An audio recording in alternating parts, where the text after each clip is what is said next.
We are watching the Dalton Smith versus Matthew Germain undercard. Right now in the ring we have Ryan Kelly versus, I'm not sure how to say his first name, Ag- Agyako is his last name. I think we are in the 7th or the 8th of 10 rounds, so we're towards the tail end of this fight. Um, I just tuned in, so I can't really tell you who's ahead on the scorecards. It looks like good technical work between both fighters. They're both orthodox, both really pressing the issue here in the 8th of 10 rounds. Ajarko seems to be level changing. He just made a nice little slip move. And that's the end of the 8th round. We have 2 more rounds to go in this fight between Ryan Kelly and Ajarko. So this is a fight card taking place in Sheffield. Main event is Dalton Smith versus Matthew Germain. I believe he is French Canadian. This is for the WBC Silver Super Lightweight belt.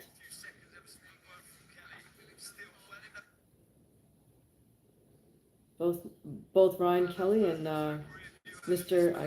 Ajarko are between rounds here. I believe Kelly's corner is asking for more body work.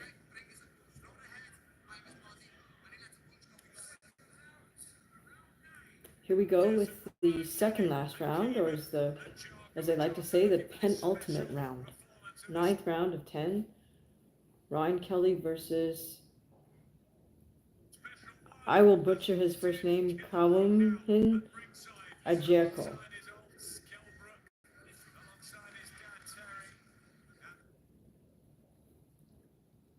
Agyeko with a jab to the body. Kelly coming back quite well with a nice jab to the head. Agyeko seems to be going more for the body. He just threw double jab to the head. Agyeko with a lead right hand.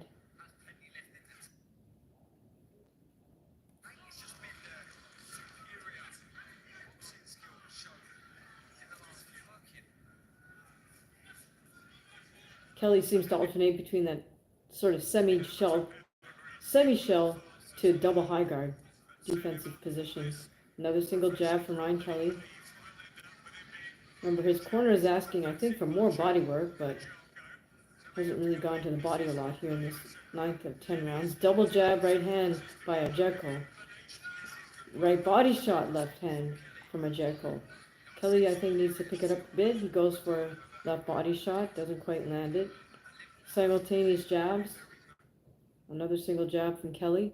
Hello, how are you, Peanut? How's it going? Welcome. If you're here, say hi. Let us know you're here. Whoops, sorry. Guys, we were watching a boxing fight between Ryan Kelly and somebody with the last name Agyeko. If you guys are boxing fans, stick around, because the next few fights could prove to be quite interesting. Hi, how are you guys doing? 9th of 10 rounds between Ryan Kelly and Mr. Agyeko. Both men throwing very hard shots. Lots of single jabs from Kelly. I wish he would double up or feint with his jab a little more. There we go, starting to double up on his jab. Agyeko still moving around. Kelly staying right on top of him. Another lead right, left by Agyeko. Hello, Peanut. How are you doing? We're in the final few seconds of round 9 of 10. Kelly's staying right on top of Agyeko, who seems to be the more mobile of the two. Nice little weave under motion there by Agyeko. And that's the round. We got one more round to go. All right. Say hi if you hear. Hello, is that the Kel effect? Can't quite see your name. Are you guys boxing fans or MMA fans?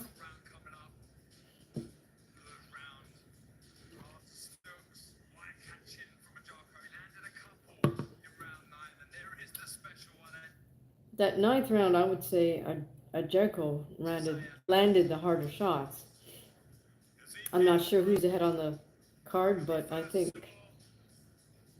just for morale effect, Ryan Kelly does need to come back hard in this final round. Hey, EQ, how are you doing? Watching this fight card in the UK. It's taking place in Sheffield right now. They're cutting to, I think that's Kell Brook in the audience. How are you doing? All right. This is it looks like it was a pretty good card. We have 4 fights to go on this card.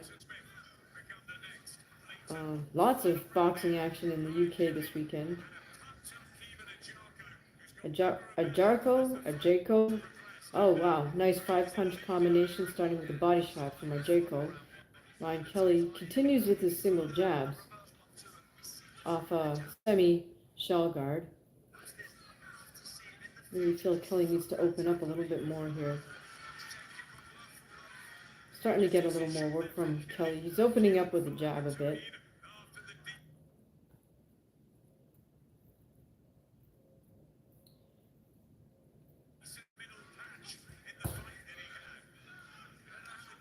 Another single jab right hand from Kelly.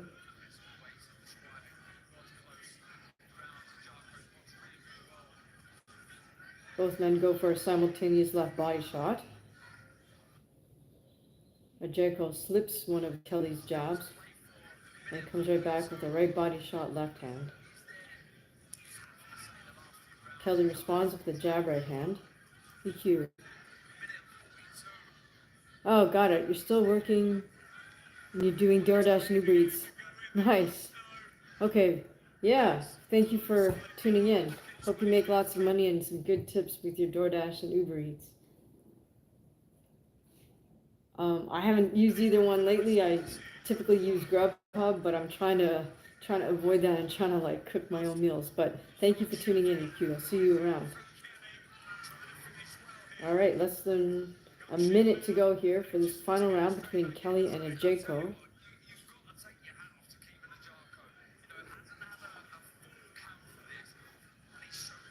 Apparently, Ajeko took this fight on short notice. So,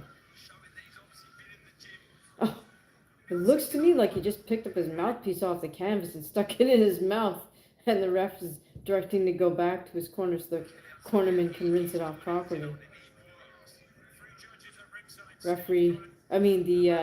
Ajako's corner giving him a few instructions. You're not really supposed to do that. But we're back. We got less than a minute. Final minute of this 10-rounder between Ryan Kelly and Mr. Ajeko.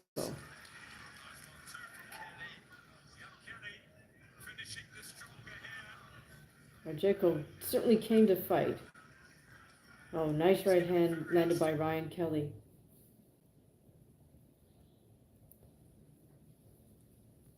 Both men circling to their right. Again, Ajeko comes in with a hard lead right hand, which misses. Ryan Kelly moving around the ring well. Ryan Kelly for the 3-punch combination. Ajeko tries to counter with the right hand left to the body. And as we close this fight out, both fighters are getting lots of applause from the audience. They certainly did put on a fight for the live audience.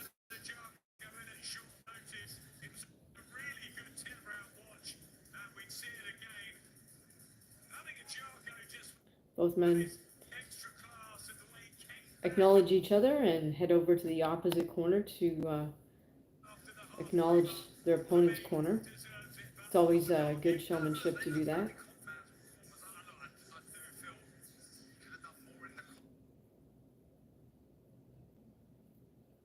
From the little bit I saw, I would say that Ryan Kelly could have picked it up a little bit, but so be it.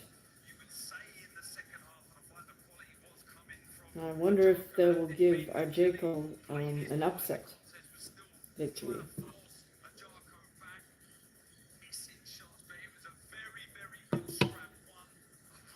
Well, I, for one, am looking forward to this fight between Josh Padley and his opponent because if you recall, Josh Padley's a fellow who took like a 3-day notice fight versus Shakur Stevenson and really kind of saved that whole card. So that's how I became aware of him. Apparently, the purse he made from facing Shakur was enough that he could quit his day job as an electrician.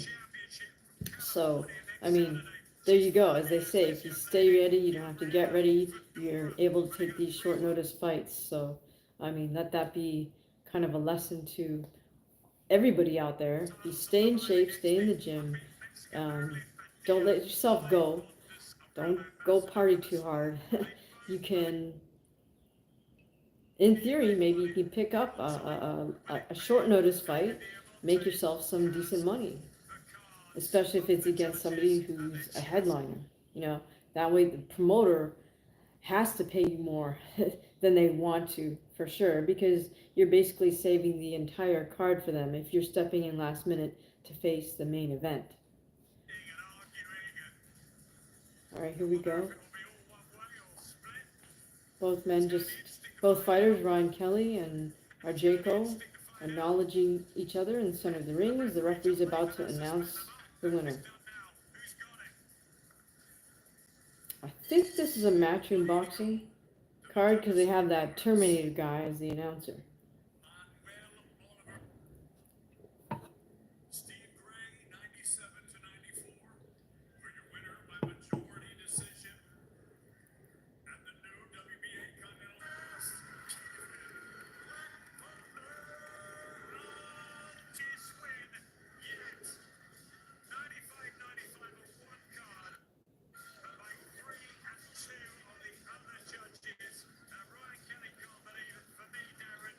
Wow, there you go, a Jarko. Kalman Arjako gets a majority decision. That means one judge gave it a draw. So huge congratulations to him. There's another case of why you need to stay ready so you don't have to get ready. Arjako apparently took this fight very short notice, stepped in there against the favorite, Ryan Kelly, and he comes away with, I mean, it's a minor belt, it's a silver belt or something, but it's a belt nevertheless. So huge congratulations to Ajako. Sorry, I'm messing up your name, buddy, but that's an incredible. That's like one of those storybook endings, right? But he did put his punches together a little bit more than Ryan Kelly did, at least from the few rounds that I was able to see. So good for him. That says something if you're able to step in there and fight for an entire 10 rounds. You are most definitely in shape. He may not have been as sharp as he wanted to be, and so perhaps that's why he said, you know, I'm just going to bite down on my mouthpiece and throw hard punches. But the bottom line is he got the win, so that's that. All right, that's very cool to see an upset, short notice person coming in and taking the W like that.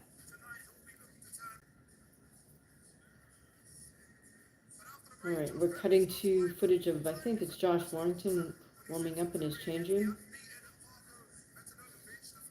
This is the fight card in Sheffield, England. The main event is Dalton Smith versus Matthew Germain for the WBC silver super lightweight. Now, silver, even though it's silver, they're still fighting 12 rounds. These other 10-round fights, I believe, might be for minor belts. Okay, let's see.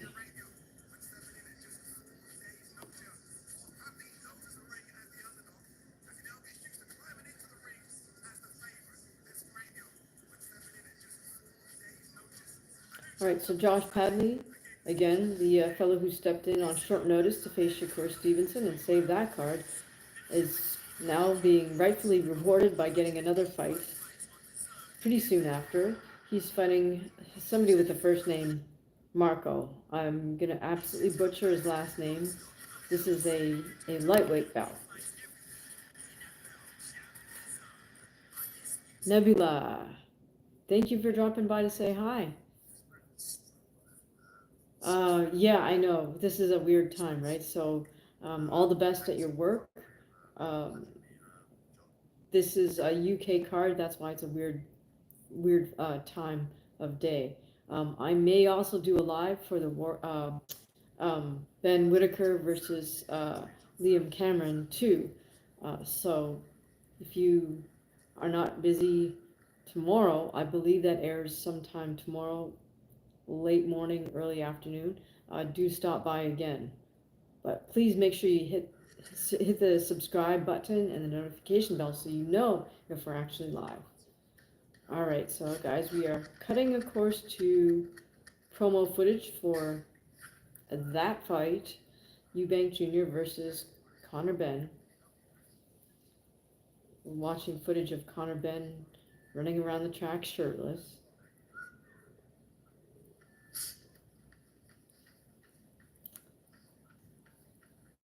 And also on this card in Sheffield, we have Josh Warrington versus Assad Khan, and Josh Penny versus somebody named Marco. Of course, the main event is Dalton Smith versus Matthew Germain. I believe Matthew Germain is French Canadian from Quebec, in other words.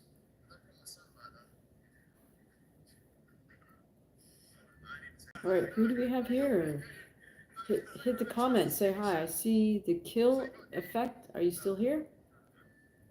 Please make sure you subscribe and like and hit the bell. All right, we're between fights here on the Sheffield UK card. All right, are you guys boxing fans? Are you MMA fans? What do you guys like to watch in terms of sports?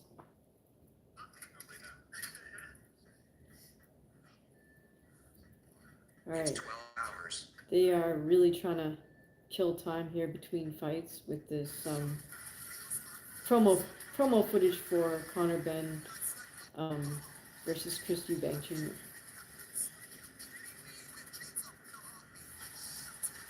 Oh no, now they're showing us more promo for YouTuber fights.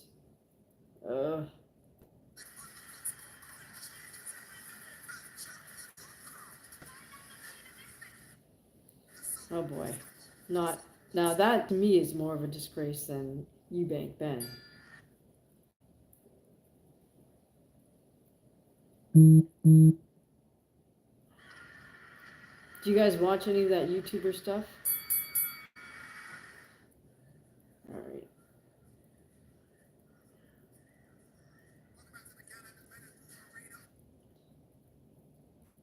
Okay, we are still waiting for the next fight. What do you guys think of that person who's going to fight Julio Cesar Chavez Jr.? Huh. He who shall remain unnamed. Problem there is size difference. Now that for sure is a disgrace. Just the fact that that person's even gotten as much play as they have as a so-called pro fighter. I mean, literally, all his fights have been staged, probably except for Tommy Fury.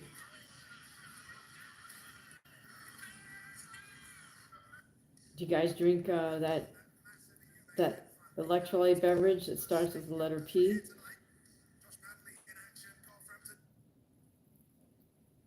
All right, I think now they're showing promo footage for Josh Padley.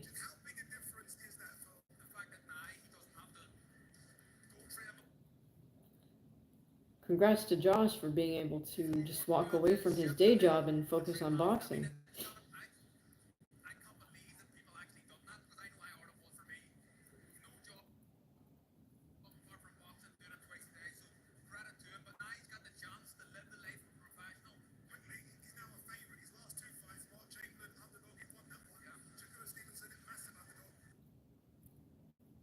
I thought that Josh gave a good showing of himself stepping in there versus Shakur Stevenson. I mean, he did last as long as he lasted. Got stopped with a couple body shots, but no shame because he stepped into the fight and he did not come in to lie down. So again, another example of stay in shape so you don't have to get in shape. Be ready at all times. You never know when you'll get a phone call on for a short notice fight. If you're halfway in decent shape, you can step in there and perform.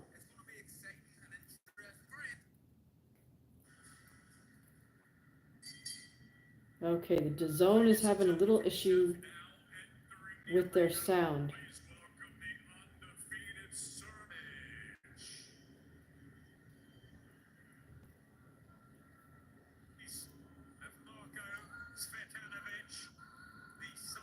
Okay, so we have Josh Padley versus Marco Svetanovich.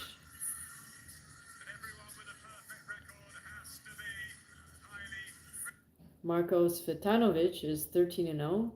Josh Padley is, of course, 15-1, with that one loss coming to Shakur Stevenson. So, no shame in that one loss for him.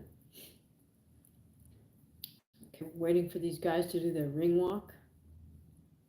Do you guys find it weird that boxers now walk to the ring by themselves and there's all this like flashlight and hoopla, but they don't walk out with their corner? Traditionally, the fighter always walked out with their corner to the ring, and kind of like, we're going to war, so you have your army with you. A little weird that now they want to showcase the fighter by themselves on camera as they make their way to the ring, and then the fighter just meets their corner at the ring.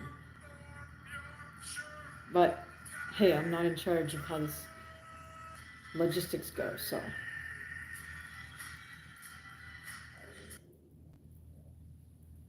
All right, Svetanovich is in the ring. We are awaiting Josh Padley to make his way to the ring.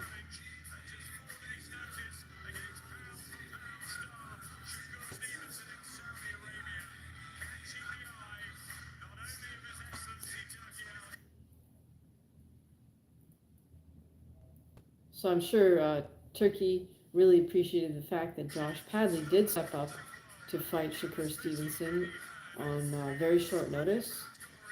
So so I hope he looks out for him, down the road.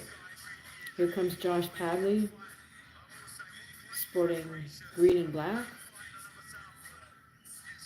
He looks very upbeat as he's making his way to the ring. As well he should.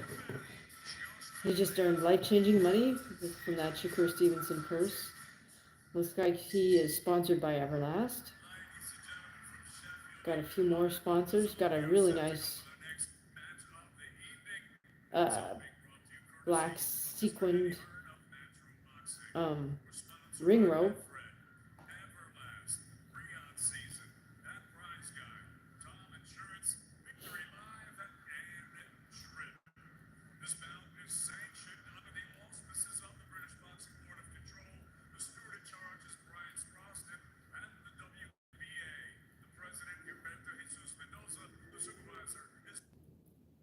I'm not sure if these guys are fighting for a minor belt, but they just mentioned the WBA, so it might be for a minor belt.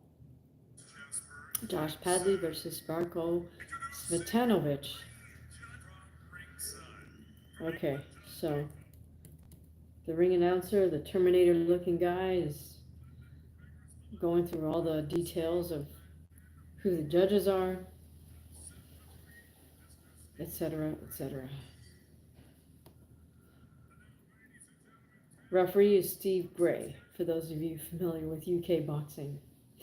All right, here we go with the whole announcements of Josh Padley versus Marco Svetanovich. Josh 15-1. The lone loss coming to Shakur when he took that short notice fight, and Marko Svitanovic is 13-0, undefeated.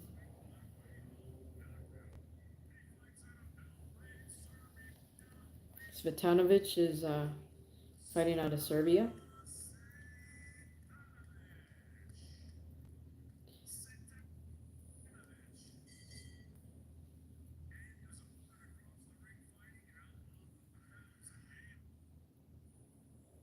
And now he's announcing Josh Padley.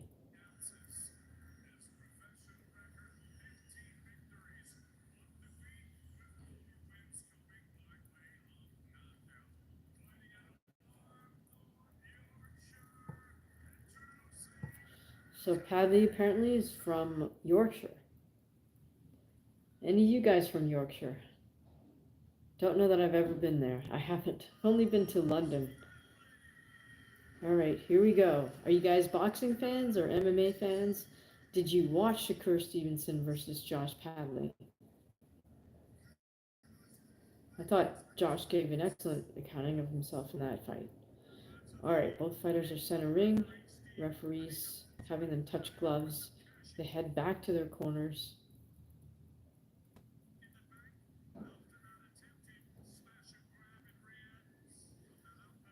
Padley bouncing on his feet in the corner, waiting for that first bell. Now this is scheduled for 10 rounds, and here we go. Alright, Svitanovic is a southpaw, and Padley is a righty, so we got that lefty-righty matchup. At the moment, they're really not doing that jab canceling thing.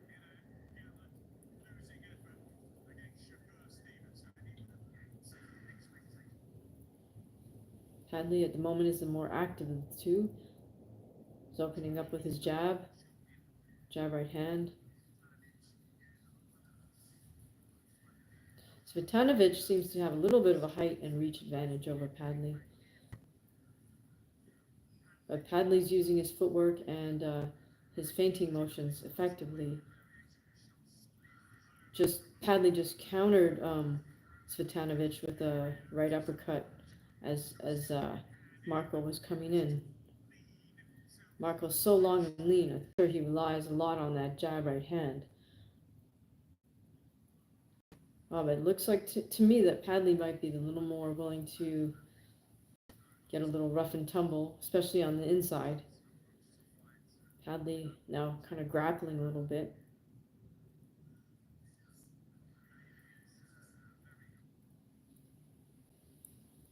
Josh with a nice series of jab right hands. And Marko misses with a sweeping hook. Marko's just maintaining that double high guard, whereas Padley holds his gloves a little more at shoulder level. And Padley opening up again with a three-punch combination. Padley with the jab right hand. Josh is constantly breaking at the waist, level changing. Kind of the tactics you need to do against a much taller opponent. Alright, Padley throws a 1-2, misses with the right hand but falls into a clinch. They step away. Again, Marko resorts to that double high guard and just kind of willing to shell up a bit.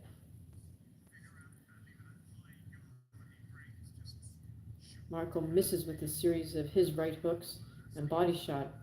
Josh just weaves right under him. Nice weave by Josh and pivot around to Marko's back. Lead right hand by Josh. Just a few moments left in this opening round. Definitely have to give this one to Josh Padley.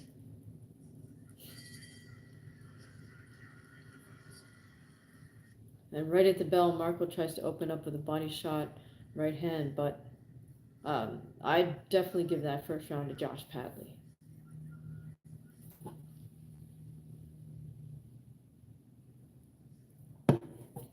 Say hi and comment if you're here. Let us know if you're a boxing fan.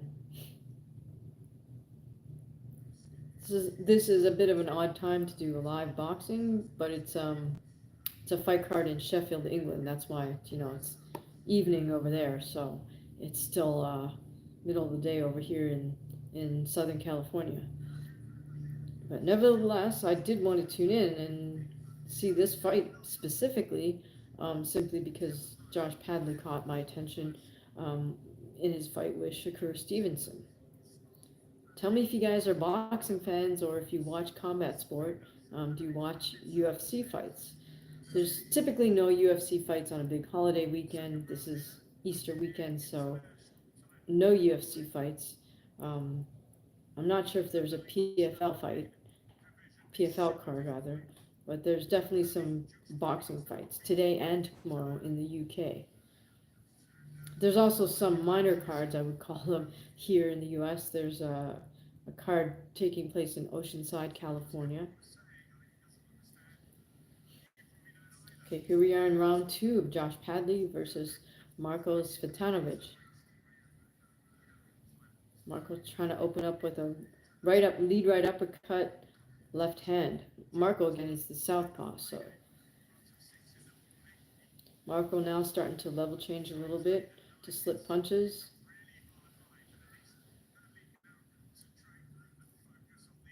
But Padley looks like he's really in great shape. He's using his footwork really well.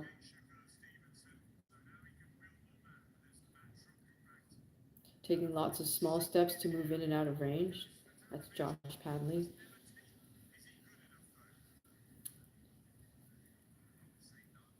Halfway through the second round.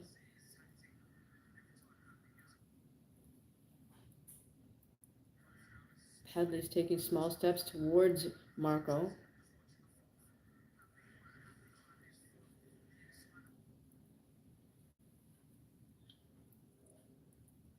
Got about a minute left in this second round.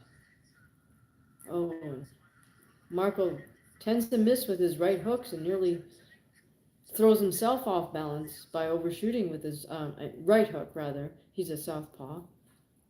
Two times he really missed widely and almost fell down. So I think this is just a matter of time for Josh Padley to hone in on Marco Svitanovic. He might be able to get him out of there. Just because Svitanovic seems to be somewhat off balance when he throws big shots. So if Josh can time a counter, that would be that would have even more force on it than if he just threw his own punch.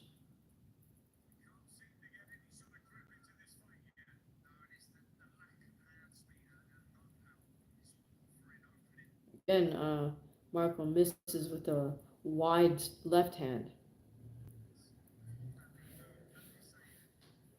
Problem with Marco overshooting his punches like that is that he leaves himself open for a counter from Josh Padley. I think Padley's starting to get the timing on this. Okay, that's the end of the second round. So let's see. Looks like quite the crowd there at the Park Community Arena in Sheffield, England. Looks like the seats are filled up to the rafters, as they say. Who's here on our live stream? Please comment and say hi. It's good to meet you. We're here watching a boxing fights on that are being aired on DAZN. This fight card is in Park Community Arena in Sheffield, England.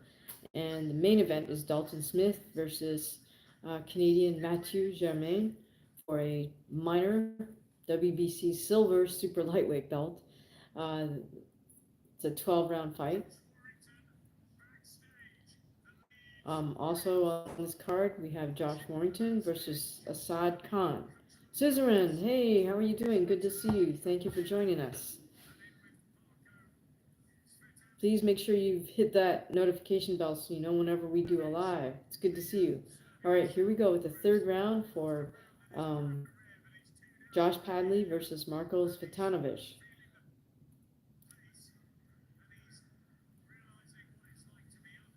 All right.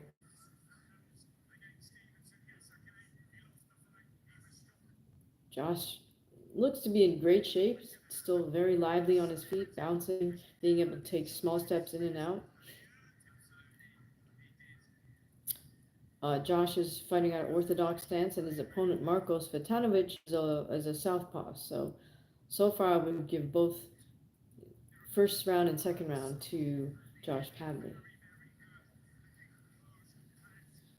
Hadley's got Svetanovic against the ropes at the moment, but they fall into grappling. Suzerain says, "Thank you for having me." Absolutely, it's always good to see you. I will tell friends about your channel. Thank you so much, Suzerain. Totally appreciate that. Um, so am I excited about the May 2nd card? Suzerain's asking. Yeah, I think that those will be some fun fights. It's crazy. It's only 3 fights, so the danger of that is I sure hope the promoters have something as a backup, because if one of those fights falls apart for whatever reason, um, New York State Athletic Commission could technically cancel the whole show, because there's a minimum number of rounds that you must have in New York, and the New York Commission is very, very picky. So uh, I'm going to assume that Turkey has a couple of backups just in case one of those 3 fights falls apart due to whatever, medical or somebody not making weight, or, could be anything, especially in New York. The New York Commission is kind of notoriously nitpicky about things. All right, so we are watching this fight between Josh Padley, who's 15-1, with his lone loss coming to Shakur Stevenson. Uh, Josh is facing Marko Svetanovic, who's a long, lean fighter out of Serbia. Okay, in the final minute of the third round, again, it's starting to get a little rough and tumble, as we say, with both men in a clinch and both attempting to hit with their free hand. Rabbit punches notwithstanding. Susan is asking who I think will win fights on the May 2nd card. I think all the A sides will win. All right, Marco's trying to maintain double high guard and shoot out a snapping jab now. Probably better for him to stick with that jab as a measuring stick before he loads up on wide right hands or left hands, because that's what he was doing first 2 rounds and missing.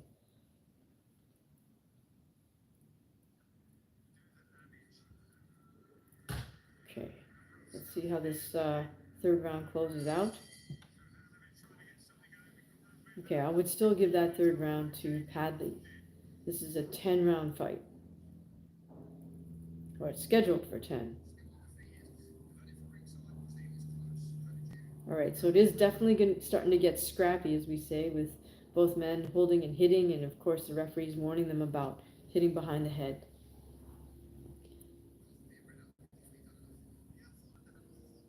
Does Rolly have a chance, as Suzerain's asking? Um, Not much of a chance. He has a wide puncher's chance. Rolly's just, his fundamentals are worse than Ryan's. His footwork is terrible, and he throws hard punches, but he throws just wide punches and leaves himself open. So the thing with Ryan is he has excellent sense of timing. Ryan does have his own flaws, but he does have excellent timing and hand speed. So he, I'm anticipating that he'll time one of Rolly's shots and throw a huge counter. Um, Ryan can counter with his straight right hand or his left hook to the head or left hook to the body. So I think it could be definitely a KO for Ryan.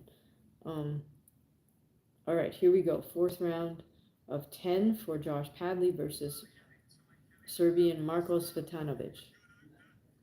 Okay, Svetanovic is starting to open up a little bit more this fourth round.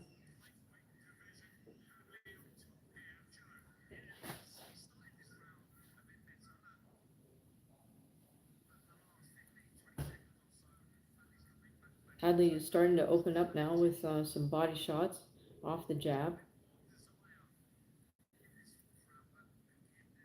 The men are constantly kind of falling into a clinch, though, partly due to the fact of the height difference. Marco is a very long, lean fighter, so once distance is closed, it's easy to fall into a clinch. And on the inside, it's great. Hadley's not afraid to throw little chopping shots with his free hand. Right, unfortunately for Marco, he just does not use his height and reach advantage and his southpaw advantage, if you will, to keep Josh Padley at bay.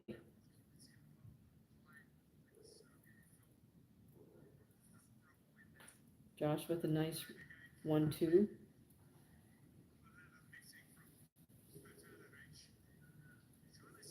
Just over a minute to go here in the fourth round.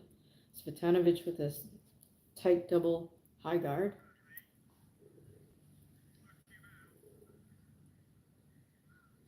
Hadley still bouncing on his feet, nice and light, moving around. That shows me he's in terrific shape. Oh, beautiful defensive move by Padley. He weaves under and pivots around in clockwise fashion. Under a minute here. Padley with a hard 1-2. Svetanovich tries to counter with his 2-3. But, ooh, nice left hook by Josh Padley. Sends Svetanovich kind of across the ring from center ring.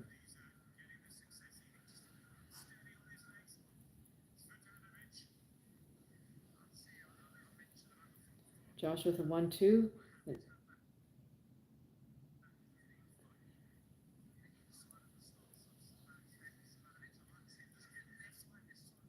Again, Josh with a 1-2. Once he closes distance like that, that's when the fighters fall into the clinch, as they are right now, and that's the end of the fourth round. So far I have it all Josh Padley. 4 rounds, nil. Josh versus Marco.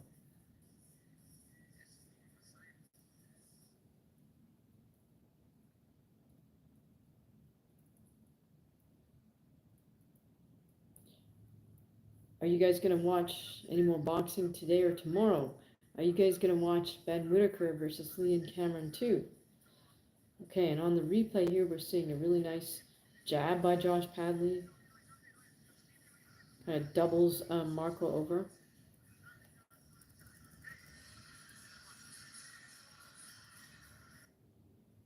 Oh, I was trying to listen in on the corner work in Padley's trainer, but can't hear it. Has kind of a young trainer there. Here we go, round 5. Almost at the halfway point here for this 10-rounder between Josh Padley and Marco Svetanovich. Josh, of course, is the fellow who stepped in last minute to face none other than Shakur Stevenson and save the entire card in Riyadh. I'm sure Turkey appreciates that. All right, 5th round. Oh, goodness. Padley just opens up with a series of combinations and drops Svetanovich in the corner. Referees on the count of 7. Svetanovich rises.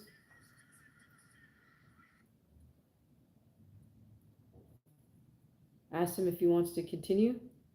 Says, put your gloves up. Svetanovich does, and the action resumes right in the center of the ring. Padley's opening up right off the bat, of course. Svetanovich comes back with 2 hard shots, but misses widely. Padley has him again in the corner. Marco falls to his knees. He's using the ropes to help himself stand back up. Oh, and the ref reaches about the count of 7 and then just waves it off. A little bit of a protest there from Marco, but I'm not sure what the ref saw because the camera was facing the ref, but I guess he saw something in the look of Marco, so he just waved it off at about 7 or 8. Well, good job. Congrats to Josh Padley. How is Padley? He was good. He was game, very game this fight. Granted, this fellow Marco Svetanovich was somewhat flawed as a tall, lanky southpaw. Did not make good use of his jab at all, and doesn't have great fundamentals. I mean, kept missing with his right hand and left hook. So, but Padley deserves that W. He earned it by stepping in short notice. So, the boxing industry understands what he did to save that whole card. So they threw him one, I would say. But you know what? He earned it. Happy for him. He got By being in shape and stepping up to the plate, he he was able to earn himself some life changing money there versus Stevenson. So it was a 1-2 left body shot by Josh Padley that was the beginning of the end for Marco, because Marco just seized up after that, and um, Hadley unloaded, and then Marco just fell to the canvas. Suzerain says, "What makes a fighter a champion?" Well, I mean, it's not just the hard physical work. You have to be willing to do things when you're the underdog, or when you don't want to, or when it looks like the odds are stacked against you. You cannot wait for the perfect opportunity. You have to grab the situation and make it your opportunity. That's what I would say.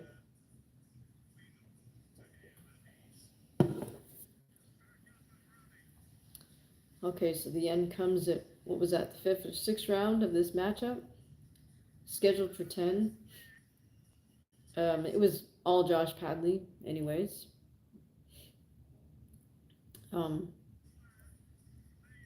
Suzerain's asking, will Garcia become one?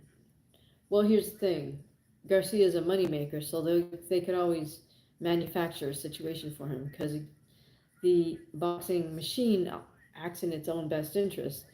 And in my Boxing Biz 101, I think I pointed out the fact that it's not just the state athletic commissions, they get a piece of a fighter's purse. Um, the sanctioning body, meaning whether it's WBC, WBA, IBO, IBF, whoever, they also get a piece of the fighter's purse.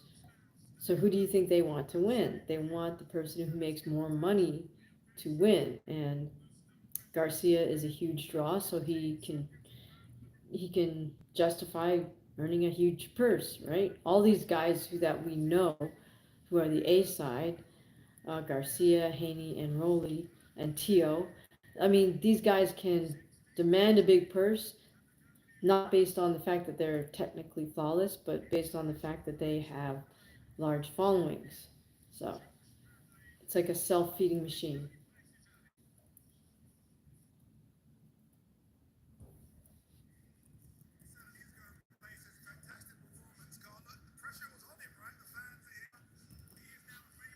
Well, that was a good win for Josh Padley, though. He was fighting a taller, lanky southpaw, so it was a good lesson for him. Good, good learning experience for him, because facing a tall, lanky southpaw can be somewhat awkward, and it's something you have to really adjust to. But he did his proper work in the gym, and I think he just earned himself a minor belt. WBA perhaps? Yeah, WBA minor belt. It's probably intercontinental or something, or European. Who knows? 10 round fight. So there you go. Yeah, Josh Padley got rewarded for his willingness to step in there and give up his O versus Shakur Stevenson. Good for him. He's got good management looking out for him. So he made some money. He took an L, but he comes out a winner because he just himself, or just won a minor belt, which then justifies him stepping in there, um, the big money for a title challenge. All right, here we're doing the post-fight interview with Josh Padley.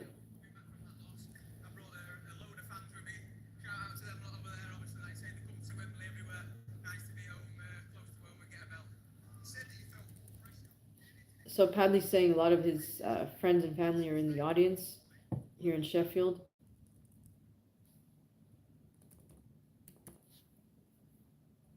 Trying to listen in to the rest of the interview.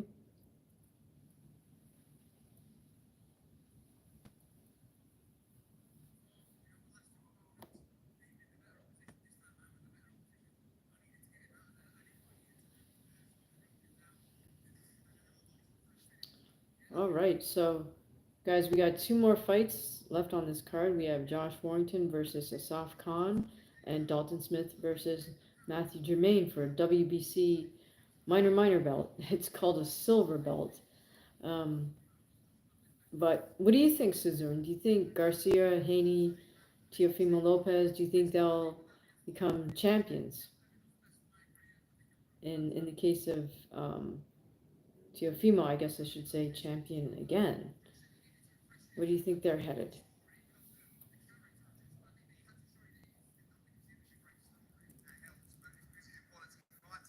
Oh, here we have Eddie Hearn with a nice haircut chiming in.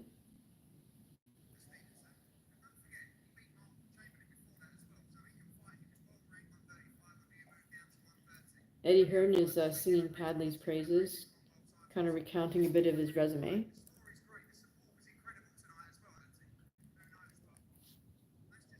Eddie Hearn is such a great salesman. Um, I think he's a great presence in boxing. I mean, you know that when he's selling something, sometimes he's BSing us, but that's okay because it's all part of the game, right? I mean, look at Don King. All right, what do you guys think? Do you think Ryan Garcia can become champion? Do you think Devin Haney could beat Ryan in a rematch? How do you think Teofimo Lopez will do? How do you think Rolly will do? Me personally, I'm not a Rolly fan, but I mean, he, just because his boxing is so technically flawed, but he is entertaining. I got to give him that much.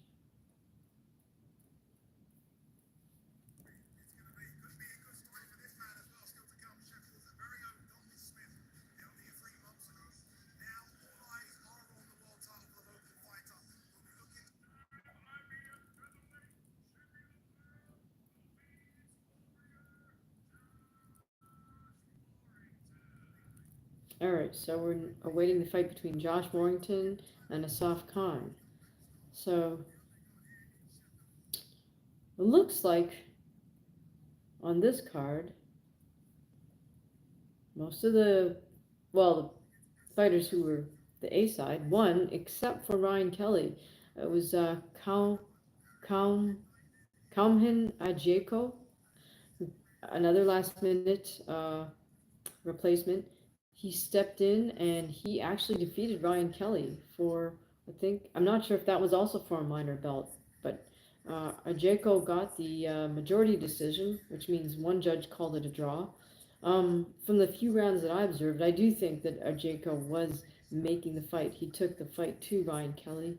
Unfortunately, Ryan Kelly just did not put his punches together and let his hands go enough. He kept throwing single jabs, which was not going to get the job done.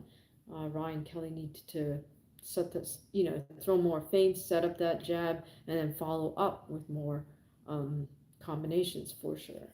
So I think Ajeko just kind of took that fight on willpower and determination, and obviously he was in decent enough shape to go a full 10 rounds. So that's another example of somebody who stays ready. So he didn't have to get ready to take this short notice fight. So huge props and huge congratulations to Ajeko, who really is one of those storybook moments for him.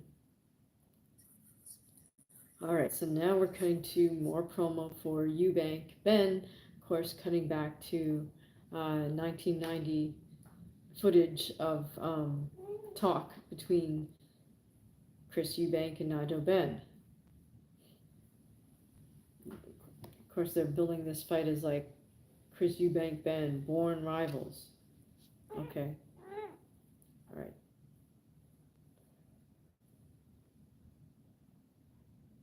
That's the cat you may hear in the background.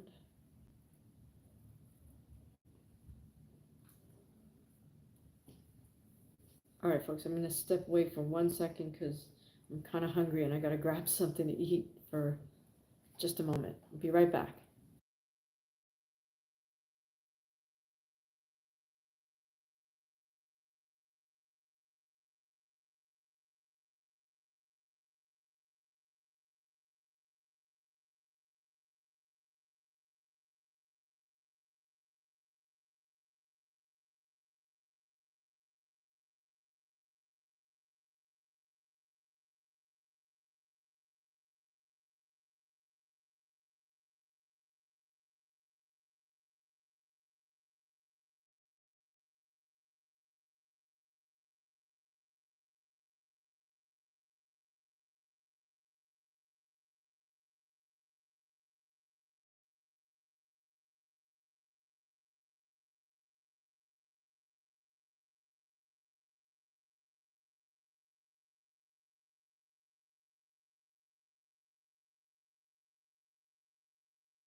Hey, Alice Vlogs. Thank you. Thanks for joining us. Good to see you. This is the Dalton Smith Matthew Germain card. So we've just seen Calm him, Ajeko, a last minute replacement, pull an upset victory versus Ryan Kelly. I think he simply outworked him. And we just saw Josh Padley, the fellow who took the Shakur Stevenson fight on short notice. We just saw Josh Padley um, stop Marco Svetanovic and win a WBA minor belt. That was scheduled for 10 rounds. I think it went 5 or 6 before. It was Padley all the way. He just overwhelmed Svetanovic with volume, and uh, Svetanovic was a tall, lanky southpaw, just was not able to land effectively at all on Josh Padley. So now we're waiting for Josh Warrington and Asaf, Assad Khan. And then the main event will be Dalton Smith versus Matthew Germain of Canada.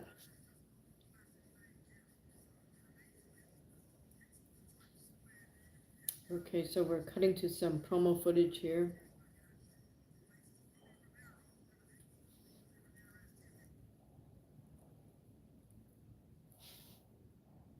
For Fisher versus Allen. Don't know either fighter. Fisher versus Allen, a rematch.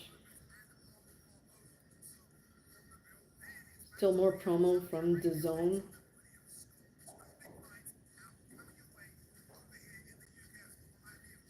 Of course, Garcia Romero, Canelo Skull.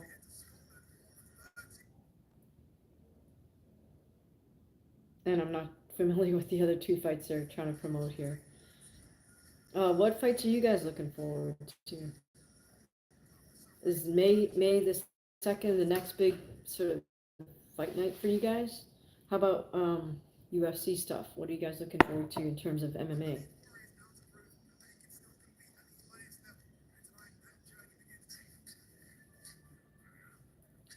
All right. So promo for Josh Warrington and Assad Asif Khan.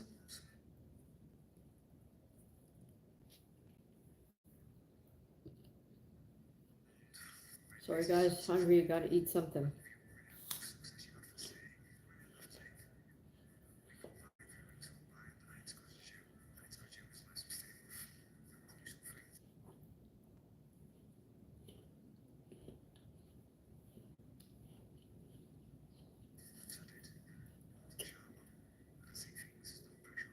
What do you guys think of Chris Eubank, Connor Ben?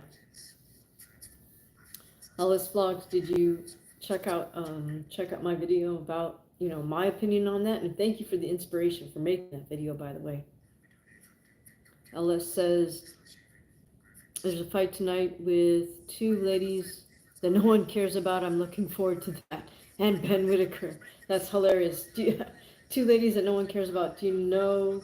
Oh, is that's Fandora's sister, right? Sebastian the Towering Inferno. Fandora, his sister's fighting, I think, in Oceanside, California, if I'm not mistaken.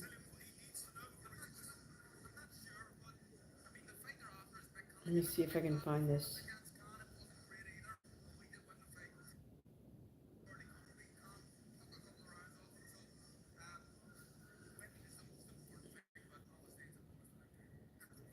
Oh yeah, Gabriela Fandora.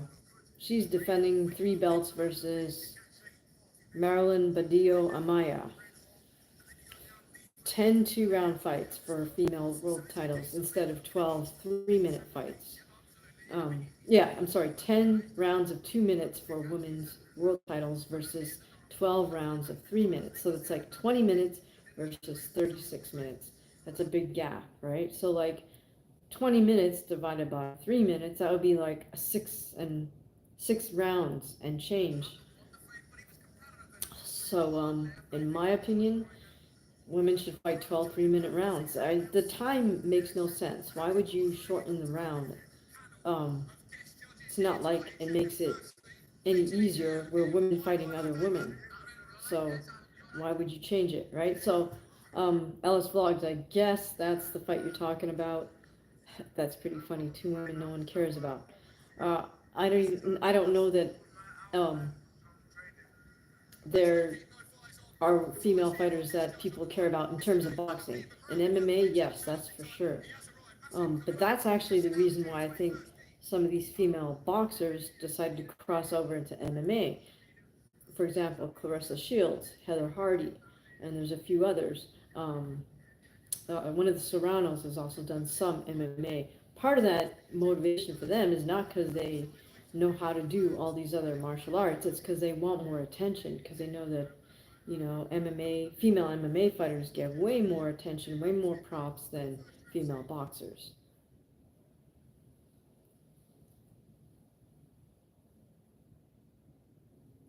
Okay, cool, Alice Vlogs. Thank you so much for popping in and saying hi. We really do appreciate your presence, not just on these lives, but overall making all the comments on the channels. Like I said, do check out my Connor Ben, Chris Eubanks thing because you inspired that video, so I appreciate you for that. Thanks, and we'll see you again soon. I'll definitely do something for Whitaker tomorrow. All right, so here we go. We're waiting on here for um, Assad. Yes, Assad Asif Khan is making his ring walk.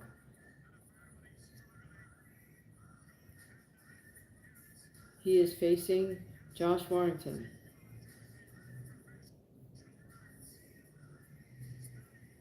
They are fighting at super featherweight.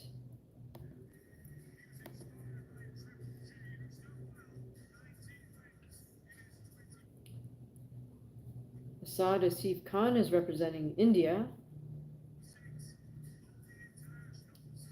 He's 19-6 with one draw. Josh Warrington is 31-4 with one draw.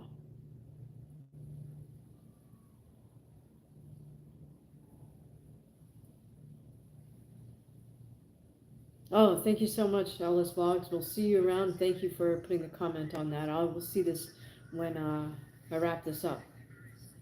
Okay, so we have Khan in the ring. We are now waiting um, Josh Warrington. All right, peace out, Alice Vlogs.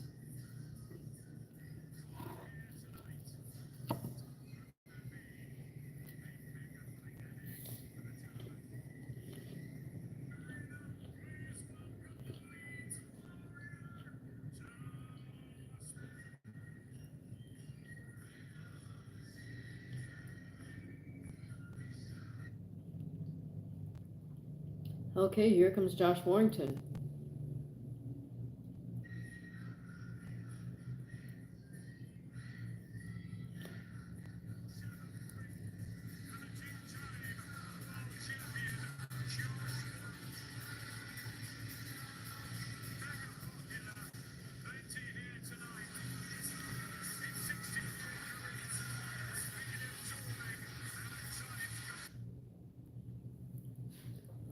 Right, here comes Josh Warrington.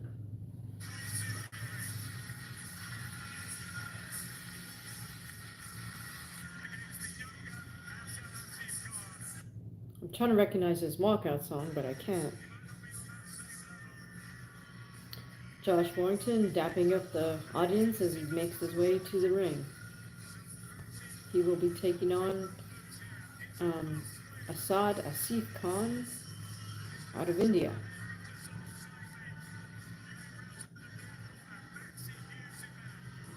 Warrington acknowledges the crowd, seems to have quite a few fans in the audience. Who's here on our live? Please drop a comment and say hi.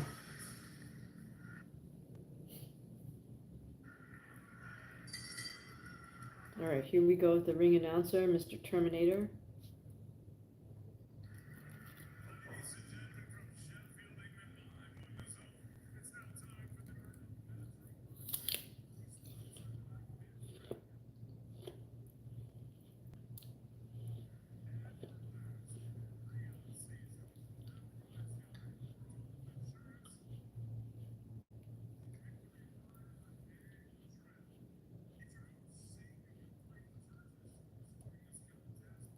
Alright, waiting for the Terminator to finish his announcements. I guess everybody can use their phone now to make ring announcements. They don't have to have little index cards, huh?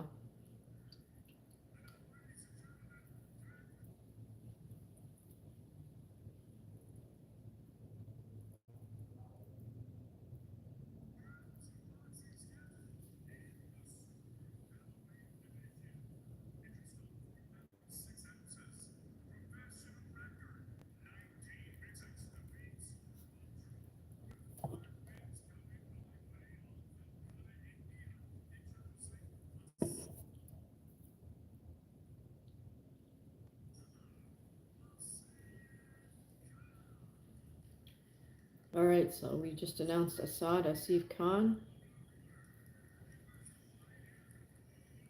No diss to him, but he looks a wee bit fluffy, so I'm wondering if he's fighting a little bit above his natural fighting weight.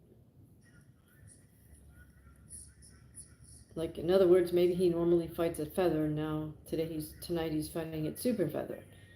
Regardless, I guess we are about to find out. This is scheduled for 10 rounds.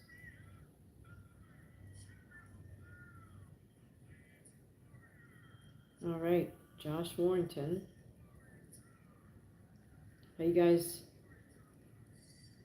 fans of UK boxing? There's always some great fights, whether it's a world title fight or not. What I really appreciate about boxing in the UK is that it's a good fight, no matter what.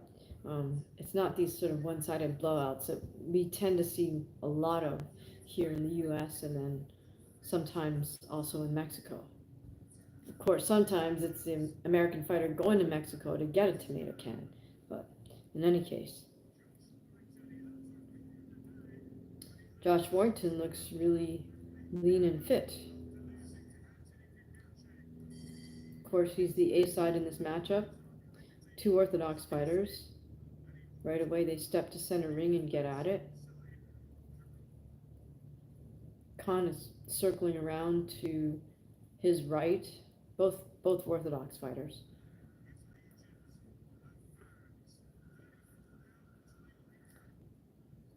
Warrington definitely has the height and reach advantage here.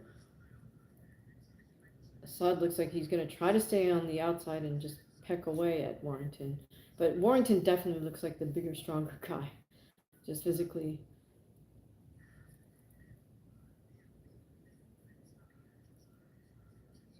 Assad attempts jabs to the body from the outside, kind of the right thing for the smaller man to do. Throws a feint uppercut jab. That's a Khan. Khan is still circling around along the perimeter of the ropes. He's circling around counterclockwise. Fall into a clinch in the corner.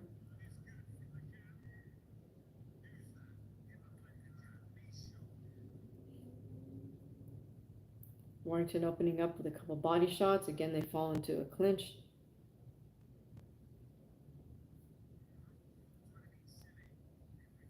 Referee's allowing them to kind of tough it out before he steps in. Warrington with a high double guard. Assad still, or Khan still moving around the ring, counterclockwise.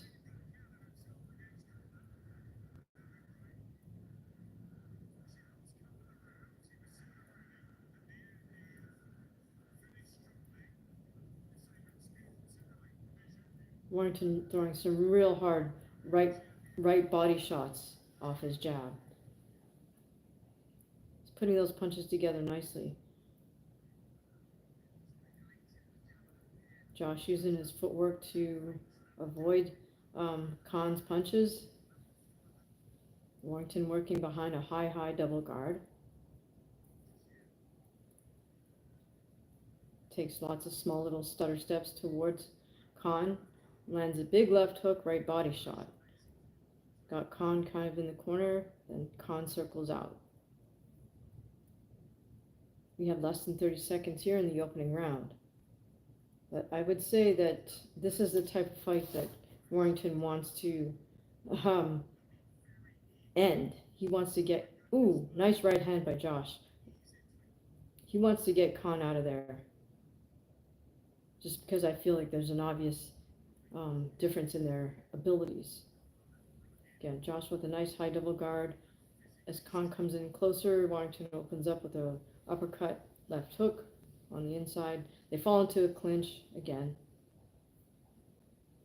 And that's the round. All right, definitely Josh's round.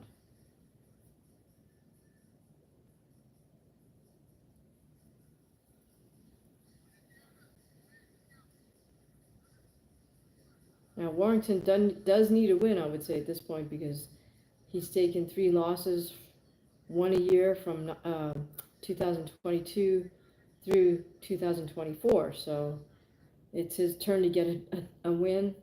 Khan lost his last fight this year in March versus Michael Conlan. But prior to that, he had a series of 4 wins. So not sure where those fights took place. Regardless, Warrington does need to get Khan out of there, I think.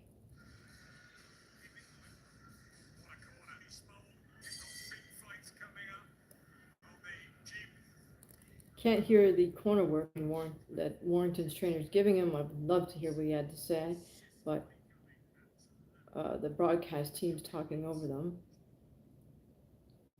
It is Sean O'Hagan, I think, in Warrington's corner.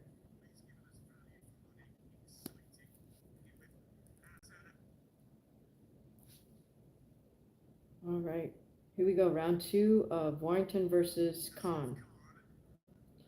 Khan misses wide with a right to the body, attempts a jab to the body. These are the right tactics for the smaller man, and I think he's fighting above his normal weight division. He tries left hook, right hand. Khan with a good double jab. Warrington feinting a jab. Josh with a nice series of right body shots. Josh is definitely throwing hard punches, but they tend to fall into a clinch off of those. Khan's willing to mix it up a little bit on the inside there.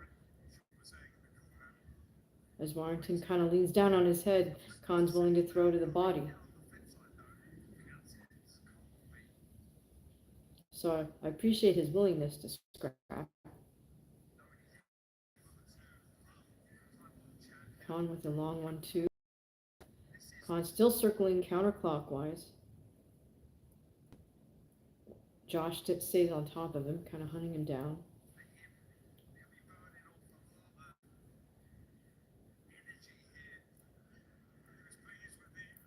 All right, Khan is starting to show a little bit of improvement in this third round. Khan just landed a nice little short uppercut between Warrington's double high guard. So Warrington has to kind of wake up about that. And remember to parry down if he senses that Khan's going to come in with that uppercut. Okay, I wish Warrington would start letting go with his jabs a little bit here. Warrington still walking Khan down with that high double guard. But he does, oh, beautiful jab by Warrington, just knocks Khan's head back. Oh, but Khan returns the favor with a nice little short right uppercut that knocks Josh's head back. Okay, we're just got 15 seconds left to go in this third round.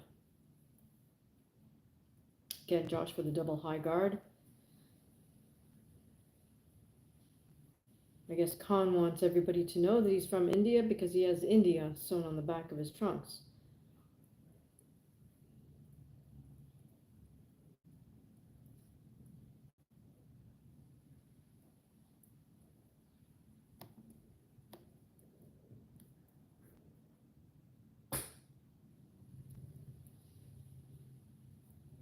Okay, and we are at the end of that round.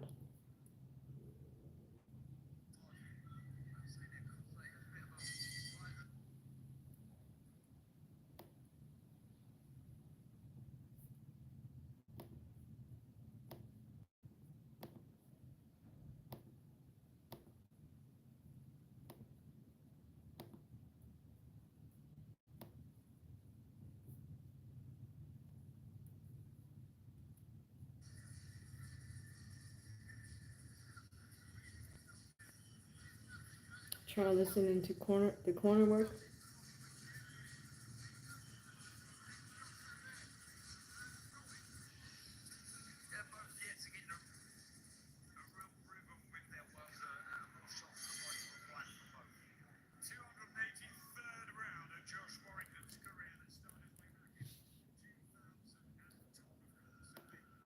So the announcer just mentioned that Josh Warrington has fought 280 something rounds already. So, oh, and Josh misses with a wide right hand. Again, he's working behind that very high double guard. Trying to stay light, step in and out. Khan still circling around the ring to his right.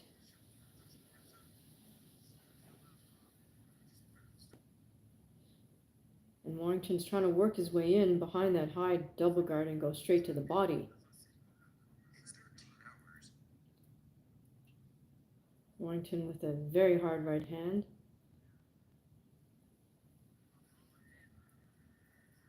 Uses footwork to evade Khan's jab.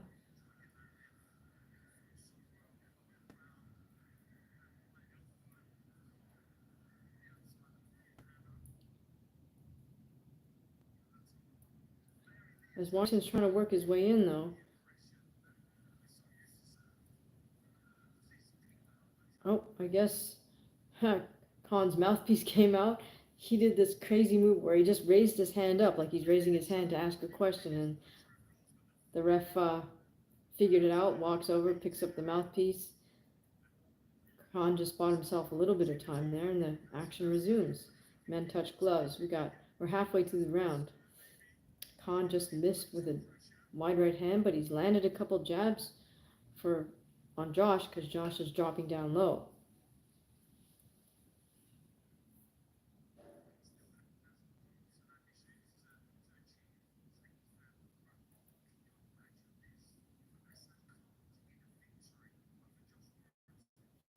Josh staying behind that double high guard nicely.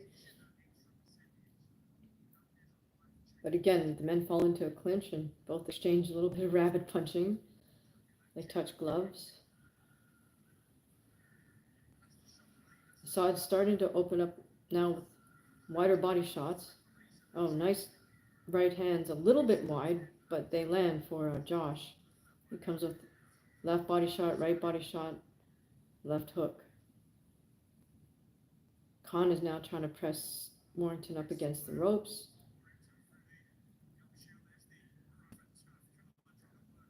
Ref steps in to break them apart. We got just under a minute in this.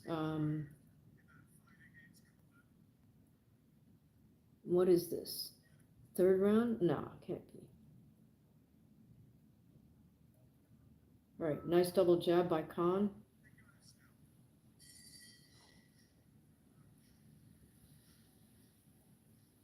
Warrington is unloading, but he's not as precise as you'd want him to be with his punching combinations. Definitely willing to scrap. Right, both men fall into the clinch again. Khan with Warrington against the ropes. They break it up. Back to center ring.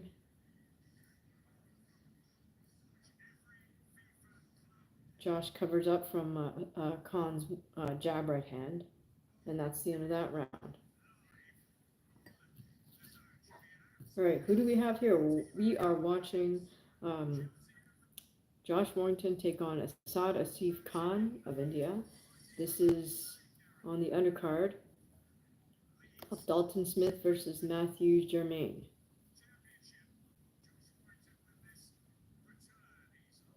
Previous fight, Josh Padley stopped Marko Svetanovic to earn a minor, I think it's a minor WBA belt. So huge props to Josh Padley. Remember, he's the guy who took on Shakur Stevenson on 4 days' notice and saved that whole card in Riyadh. But he did make himself enough money to quit his job as an electrician, quit his day job, as they say, and he just won a belt, so that worked out well for him. All right, we're back in action here. This is, oh yeah, I guess we are only in round 4 of 10 between Josh Morrington and um, Assad Khan. And Josh is maintaining that high double guard, but sometimes he seems to be stepping a little bit too close considering he has the reach advantage on Khan.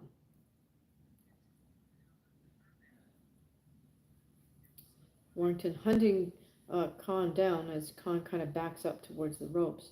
But Khan's now getting a little savvy and trying to wait for Josh to come in so he can counter. This would be a huge victory of Khan if he can pull off an upset.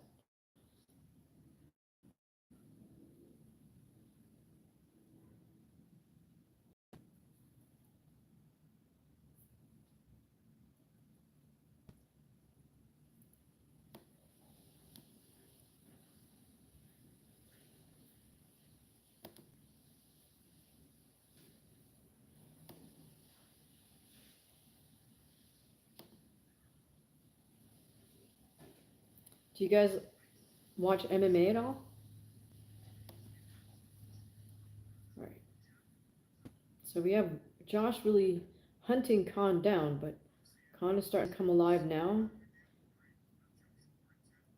Getting a little rough and tumble, as we say, as the men fall into a clinch again. Josh behind that very high double guard. He's using that to just try to walk Khan down. But Khan is starting to feel himself and starting to get a little handle on when he can throw counters.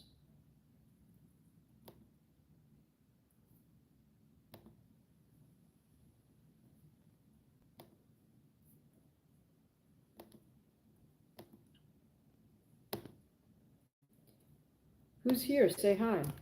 And let us know what's going on. We are watching a boxing card in the UK, in Sheffield, England. The main event is Dalton Smith versus Matthew Germain of Canada. It is for a silver belt offered by the WBC.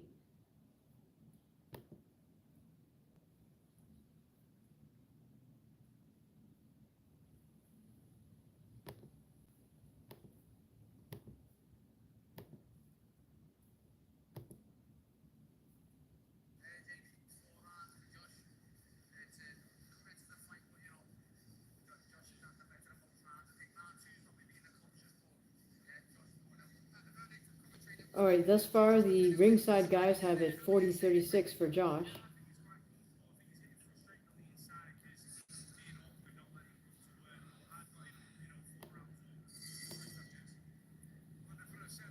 Well, that's not a surprise because for sure Warrington is the favorite in this fight. As I said, I think Khan might be a little bit fighting up a weight division, perhaps. Okay, here we go with the 5th round. Josh still fighting behind that high double guard. Khan tries jab to the body, right hand to the head, but misses. Khan's starting to put his jab together a little bit. He's still circling around to his right, though. Again, another jab, wide right hand from Khan.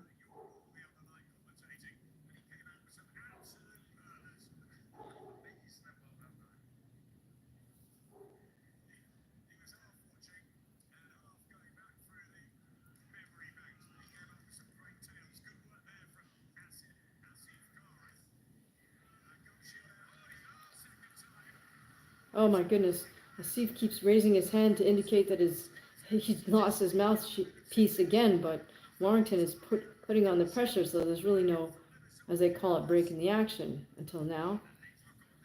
Referee's admonishing Khan for dropping his mouthpiece. Once again, Warrington, as a veteran does, he knows he should head over to the neutral corner. So the ref is giving him an admonishment because second time he's lost his mouthpiece. All right, here we go. Men touch gloves. We've got a minute and a half to go here. in this fifth round. Oh, beautiful jab from Warrington, snaps back Khan's head. Khan tries to work the inside. The men are in a bit of a clinch here, getting rough and tumble.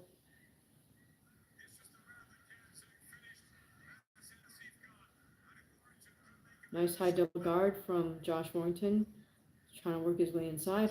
Hello, how are you, One Punch Man? Good to see you. Oh, beautiful left hook by Josh Warrington. I'm not sure if I remember you, but thank you so much for joining our live. All right, Khan is still circling around the perimeter of the ring to his right. Men fall into the clinch. Warrington's pushing him back towards the ropes, trying to punch with his free hand. Kind of rough, willing to rough it up, Josh is. All right, yeah, sorry, One Punch Man, I'm not sure. Khan still trying to circle to his right. Khan with a jab to the body. Men fall into a clinch. Khan tries to get an uppercut in there on the inside. Nice jab by Josh Warrington.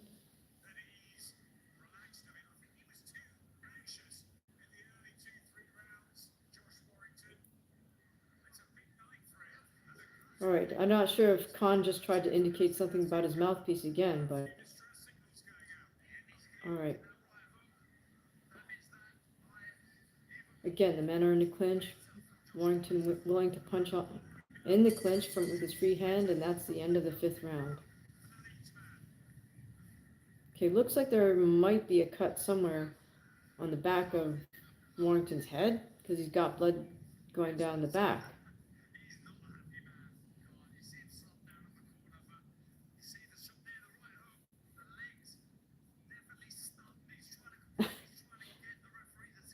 I think Khan raised his hand about 5 times in that fight to let the ref know something, but it's like I've never seen a fighter raise their hand like that before.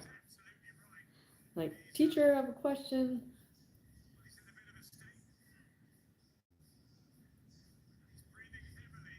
I feel like Warrington needs to get this guy out of there in the next couple of rounds. Make a statement, just work really behind that nice, stiff, long jab.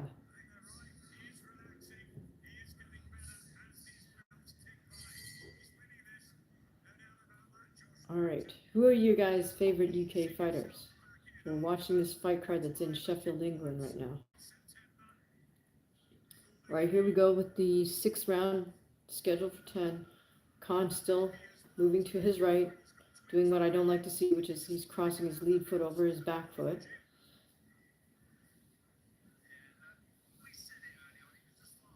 Warrington continues to hunt him down with a high double guard, and inexplicably, I'm not sure why Warrington likes to open up with a body shot.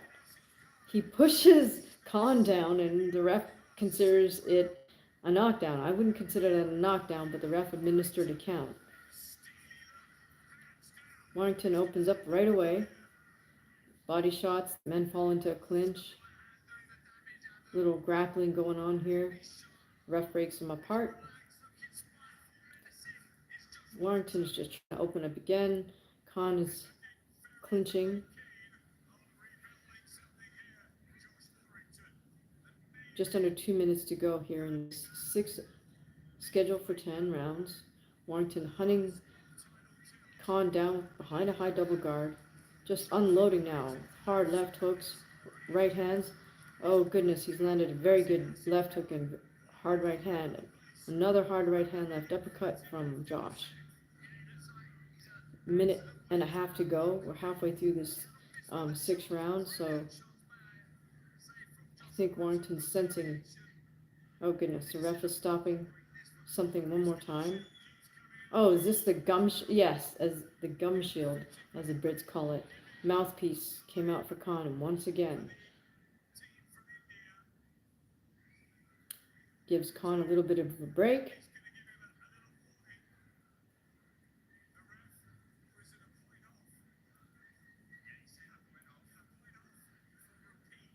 Okay, so I think the ref just took a point from Khan for repeatedly losing his mouthpiece accidentally on purpose, and Warrington is just starting to open up here. Left hook, right hand, nice shots. Hard left hook. Khan is trying to smother the shots by just coming in with clinches.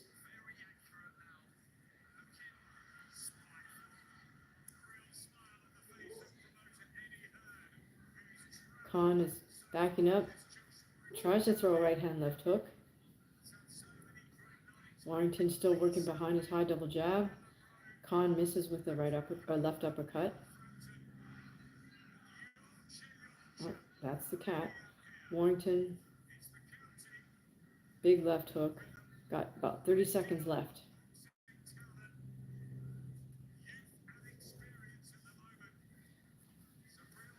Men in a clinch. They break apart.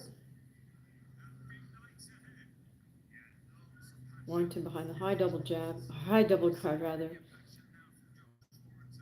A few moments left in this round. Again, Khan with a jab to the body, tries to feint.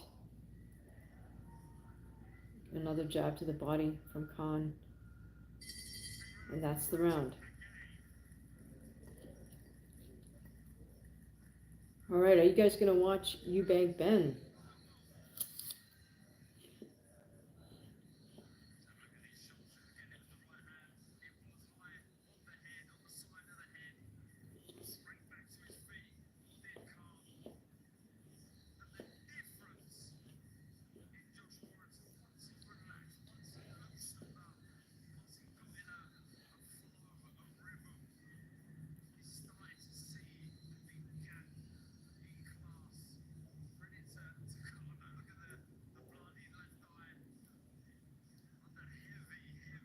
Wow, Warrington I feel like he almost got Khan out of there that round.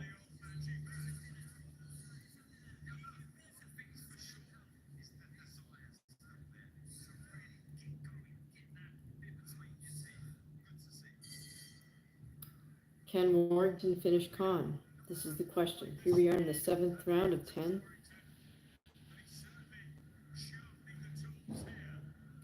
Khan opens up with a jab to the body. Warrington's maintaining that high double guard. So that last round was a 10-7 round for Warrington because Khan touched the canvas once and got deducted a point for losing his mouthpiece or gum shield for the 3rd time in the fight. Ref took a point from him for that. Rightfully so. I've never seen a fighter raise their hand in a fight like that.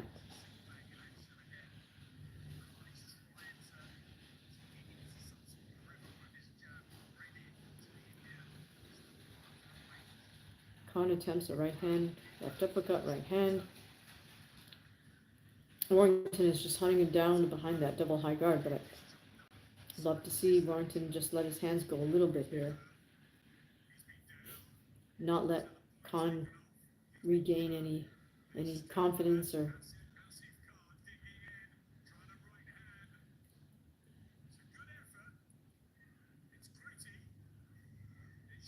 Warrington with a jab to the body himself.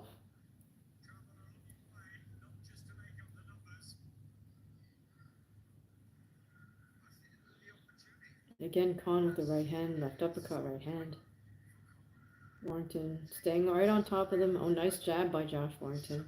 Snaps Khan's head back.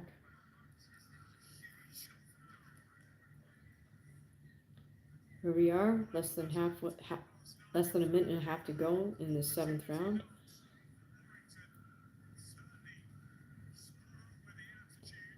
Warrington starting to counter Khan with a short little left hooks. Warrington has kind of an interesting style for somebody who's sort of got that long, lanky build. He's a little bit wide. Looks like he likes to just likes to brawl a little bit.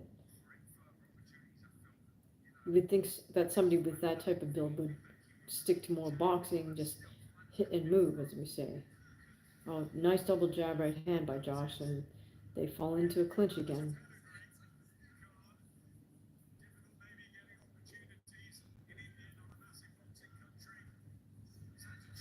That's the cat. Cat wants attention. All right. Less than 30 seconds to go here. Warrington snaps Khan's head back with a nice jab. Follows up with a couple of punches. Again, Josh with a nice jab.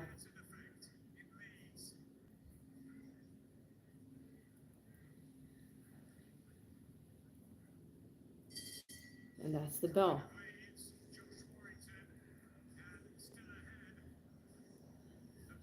Alright, so Warrington is handily winning this fight.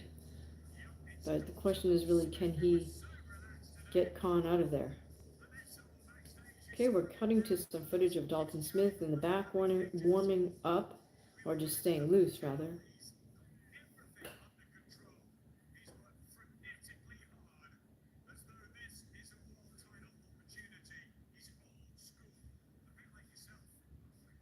Looks very trim and fit, Dalton Smith. And then we're taking a look at Matthew Germain getting gloved up.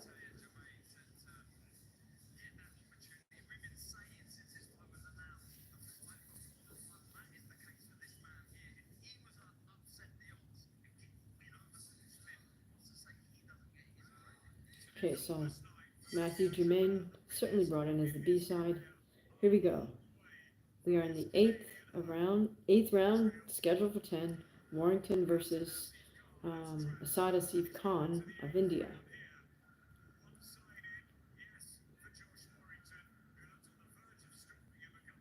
Right. Josh is still working behind that very high double guard.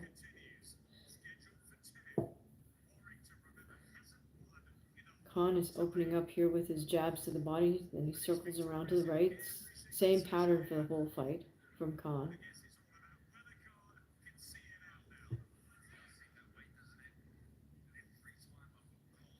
Seems like Khan is trying to avoid mixing it up as much as possible. Warrington has to open up. Right, on the inside, Warrington tries the left to the body, left to the head, but does not really land effectively. I feel like Josh is trying to close distance too much. I mean, he can do some damage from further outside. Oh goodness, Khan lands a nice jab on Josh, and then Josh returns the favor.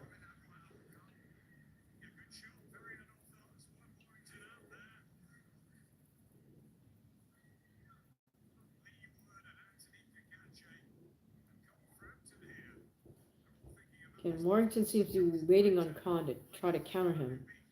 Now he's starting to open up a little bit. Throws a jab right to the body, left hook. Oh, and Khan again. Nice little jab knocks Josh's head back. They fall into a clinch on the ropes.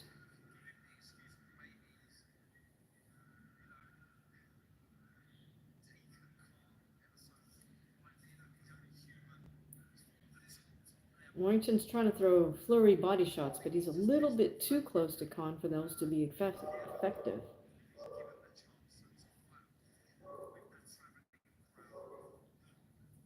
And what Khan does is he'll just fall into Warrington and get a grappling clinch to kind of just smother any potential punches. Oh, nice double jab right hand by Warrington. Oh, beautiful jab knocks Assad back. The men grapple. Warrington throws a punch with his free hand, and Khan complains to the ref. Khan starts to open up a little bit. Grapples Warrington towards the ropes. Ref separates them. We got less than 20 seconds to go here.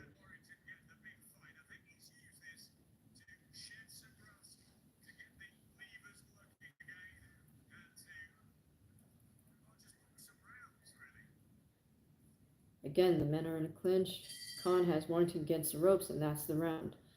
All right, so I'm not sure what Warrington's plan here is, but in my opinion, he does really need to maintain his distance a little bit better and try to get Khan out of there. I mean, I'll assume this is sort of his comeback fight because he's had 3 losses in a row in 2022, 23, and 24. So he does need this W to sort of get himself back on track.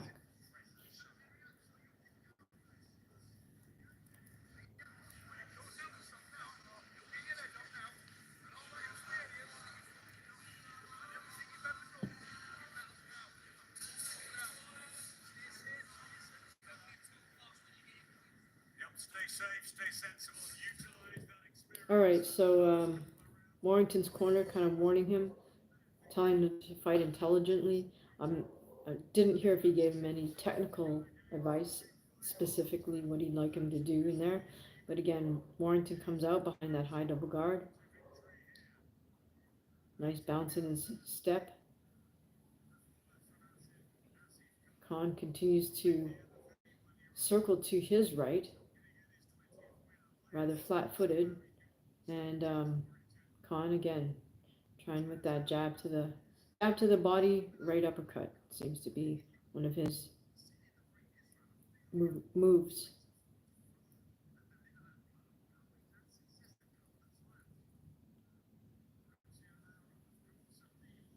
Right, Warrington's trying to counter Khan by throwing a right to the body.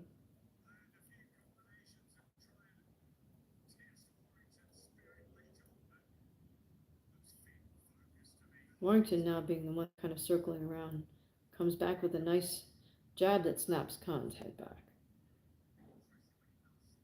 Khan misses with a sweeping right uppercut. Again, Warrington with a really nice jab to Khan's head. Back to the clinch. Khan has Warrington against the ropes. Ref separates them. Again, Josh jabs and then they fall into a clinch again.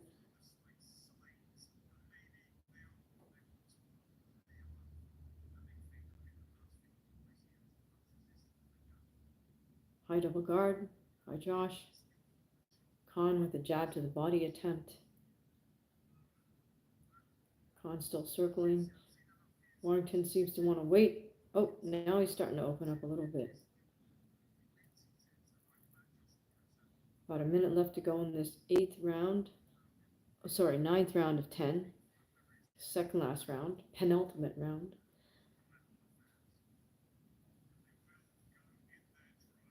Khan misses with jab, right uppercut. They fall into a clinch again, however.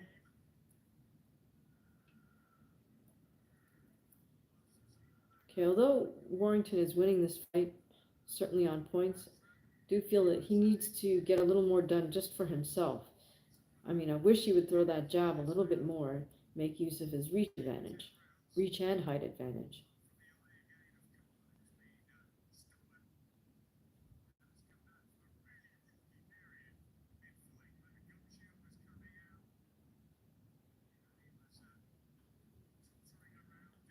Khan looks like he's trying to feint a body to the shot to the body.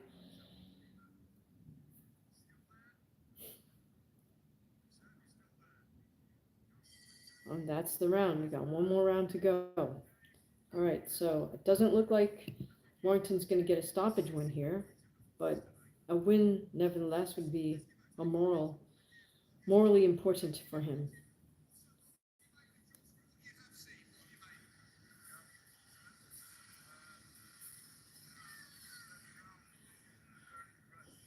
Okay, so far I'm not sure who they're interviewing at ringside, but a couple of ringside guys, I don't know if they're influencers or who they are, but they're saying, yeah, they have Josh ahead.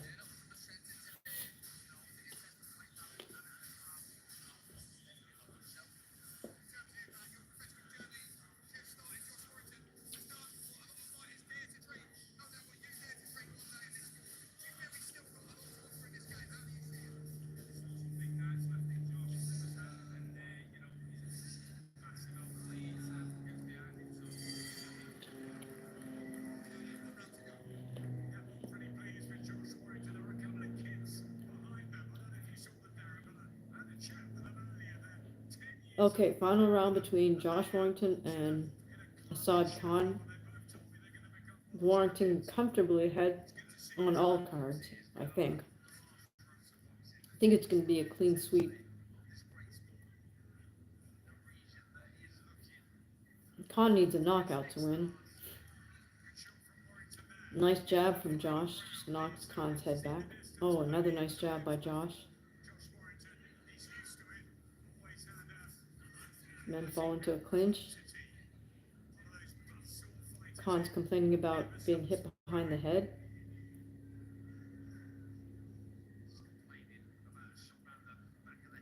Warrington very fleet of foot still. He's circling to his right. Nice three-punch combination by Josh. Again, another nice jab by Josh. Khan with his own jab, right uppercut.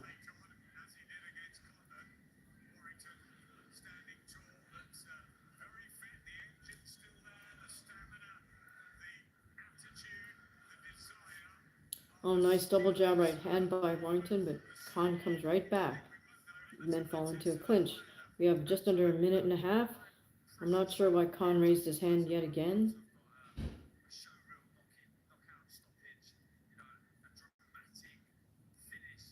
Jab, right uppercut from Khan. And he starts grappling Josh towards the ropes. Got about a minute left here. Lead left hook by Khan. Warrington still maintaining that incredibly tight double high guard. Throws three jabs in the right hand. They fall into a clinch.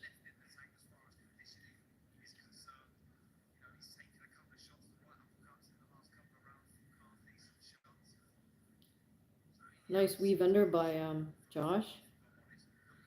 Khan falls to the canvas, not from a punch, so the ref just has him rise. Josh opens up with some body shots, right to the head. Khan is still trying to work on the inside there, out of the clinch. Less than half a minute to go here.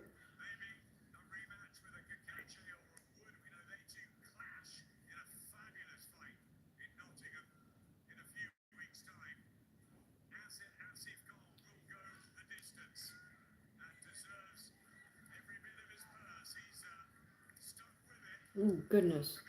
Hard shot. Oh, hard left hook from Warrington. Right towards the bell. Goes the distance. Josh Warrington walks over to acknowledge Khan's corner.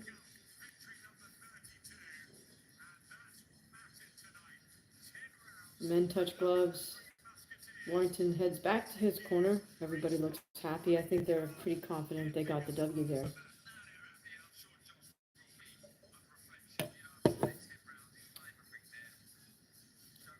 All right, tell me what fights you guys are looking forward to the most.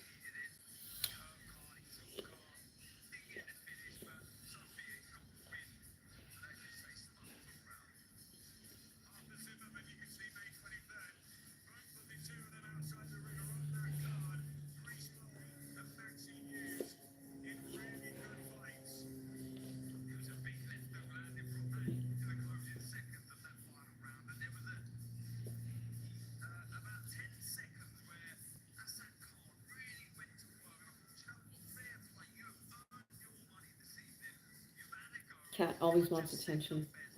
All right, so I mean, good comeback win for Warrington, but I feel like he does need to work on his maintaining his distance a little bit. Because he's got the height and reach advantage. He's just got to really stick that power jab out there and not fall into a clinch so much.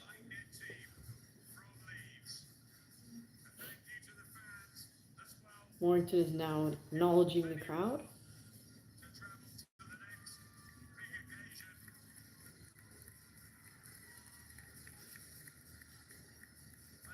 He's being well received by the live audience in Sheffield, England.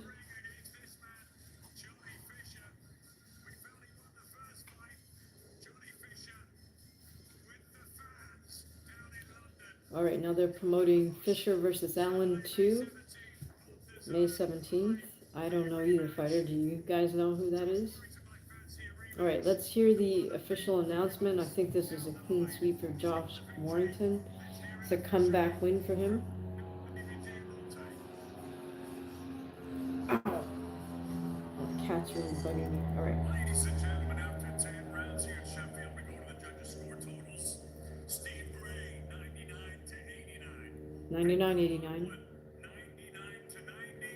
99 to 90. 99-90. Scored at 97 to 91. All three.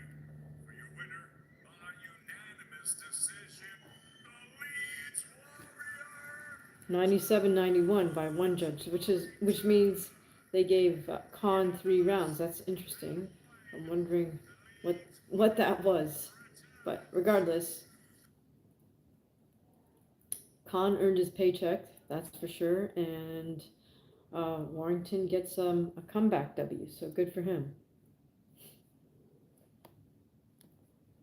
All right, guys, we got one fight left on this card.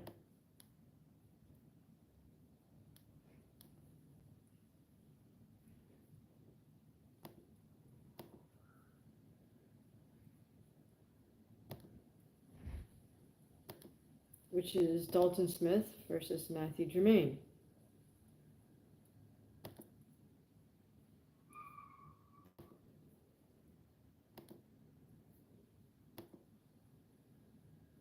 Do you guys know either one of these fighters?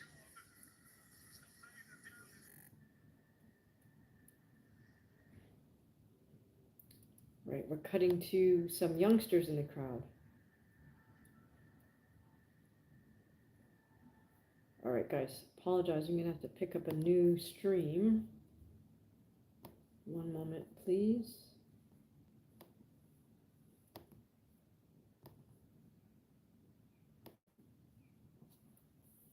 Okay, here we go.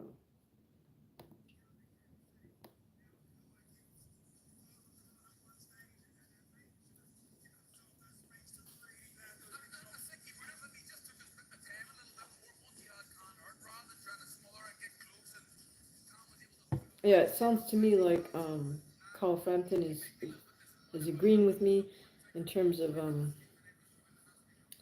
uh, Josh maintaining distance, because he was starting to smother his punches by trying to get too close to Khan.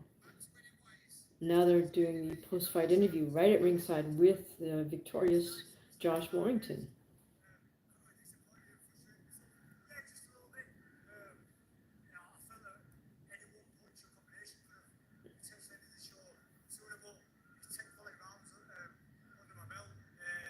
Josh saying he's a little bit disappointed, but he did get the 10 rounds under his belt, which is the other half of the equation, right?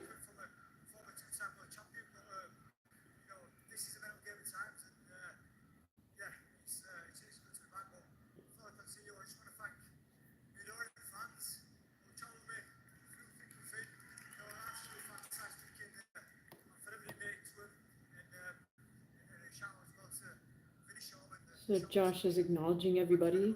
He is 34 years of age, so he's not that old, but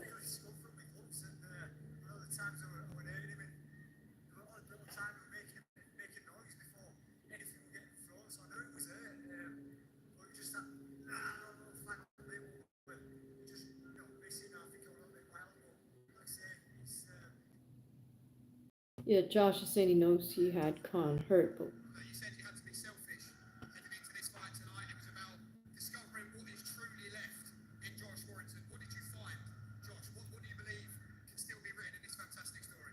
this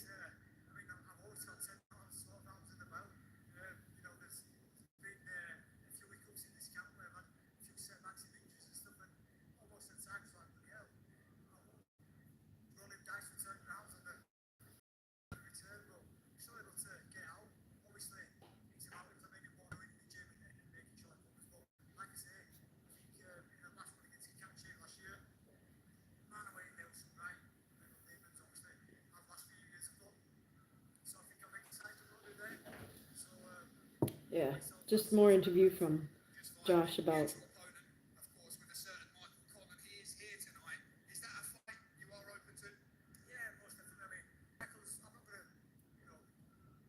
Josh saying he'd be willing to fight Mike Conlon again.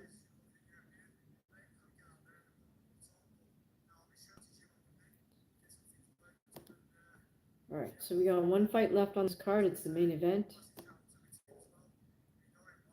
We are waiting on Dalton Smith versus Matthew Germain.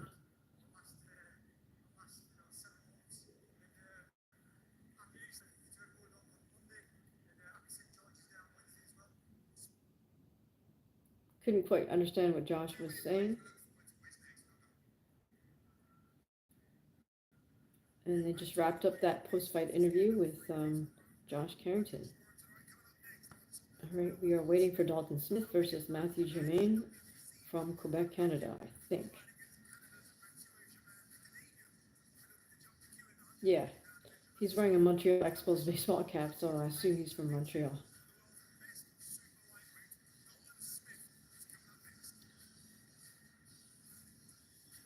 Yeah, Matthew Germain is sporting the blue flag with the white cross and the four white fleur de lis, so we know he's definitely from Quebec. Quebec. All right.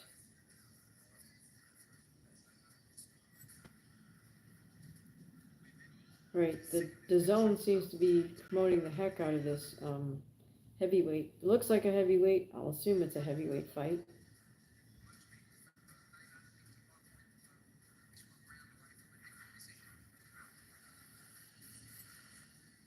Fisher Allen, the rematch.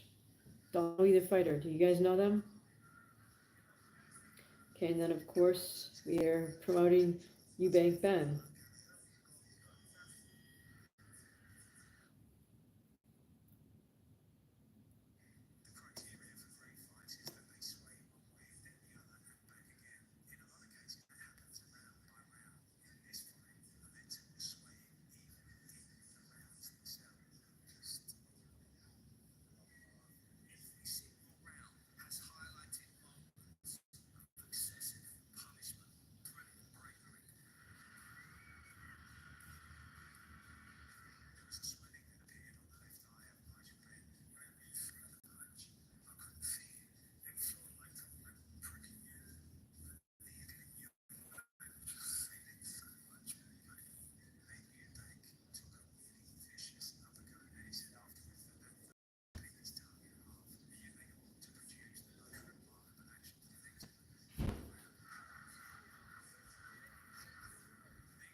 Right, they're showing the drama of Eubank Ben to the fathers. Fantastic fight. You guys want me to do a breakdown of the original Chris Eubank versus Nigel Ben? High drama in boxing for sure.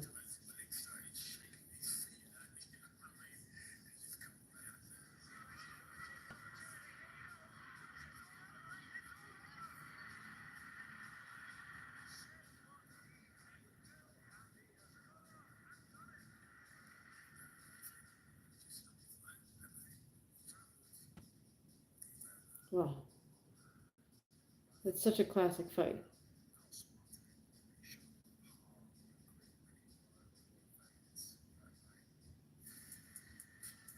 Oh no, now they're cutting to that influencer who shall not be named. Can't believe, well, of course I can believe it, it's boxing. Of course, they're going to talk about that person versus Julio Cesar Chavez Jr., June 28th.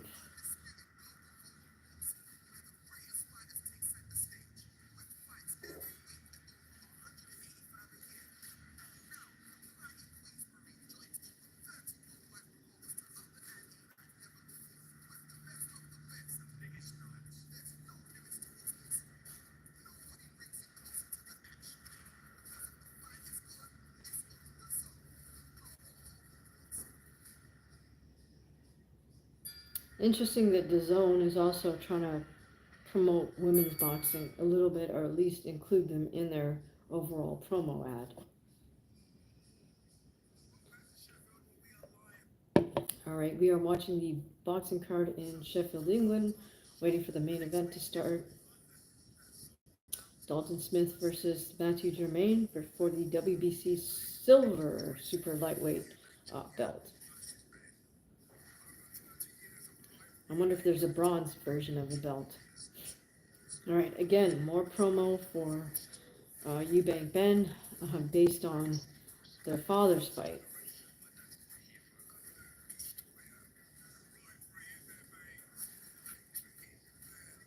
They're trying to promote this hatred in their blood type thing, making it a family feud. I don't know. That to me is a little bit corny, but I mean, you gotta promote a fight any way you can, and that story is certainly a great storyline, right?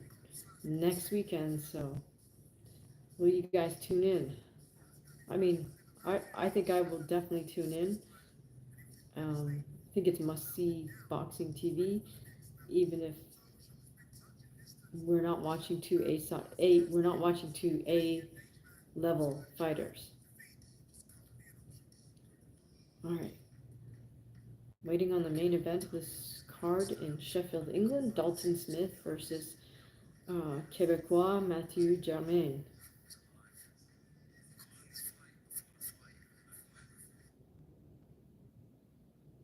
They're just doing a little B-roll.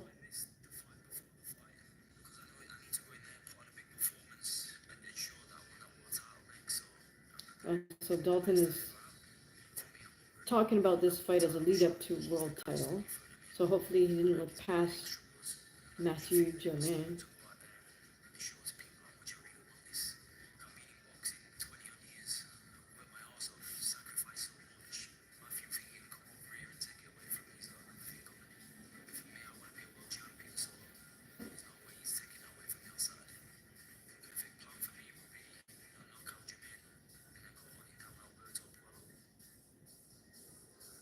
So Dalton is talking about knocking out Germain and then moving on.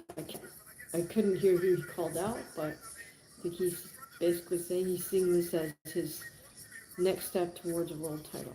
Yeah, that's exactly what it is. It's the fight before the fight. I mean, this is the world title is what Dalton Smith has been dreaming of, I imagine, since he was a child. So he has to win this fight, and then he has to win another fight to get the reach up. But he's been touching distance now. He's had a tremendous career. I think everything he's done behind the scenes, how hard he trains, even the fights and the match making. Carl Frampton is saying, yes, this is in fact, as I say, the fight before the fight, meaning he has to win this fight if he's going to be able to get a world title shot.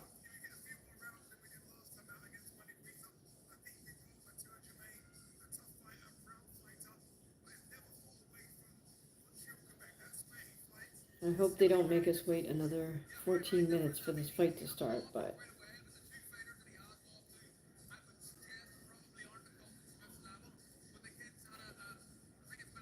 we're doing a little stand up here between Carl Frampton and another fight analyst. Sorry, they're not putting these guys' names on the screen, so I don't know this fellow's name.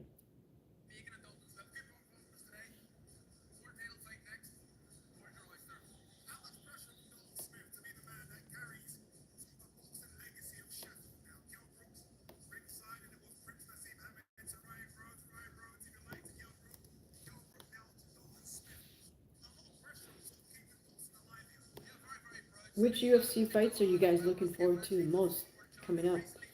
Which boxing fights are you looking forward to the most? Is it the May 2nd card? I sure hope it's not the June card with Julio Cesar Chavez Jr.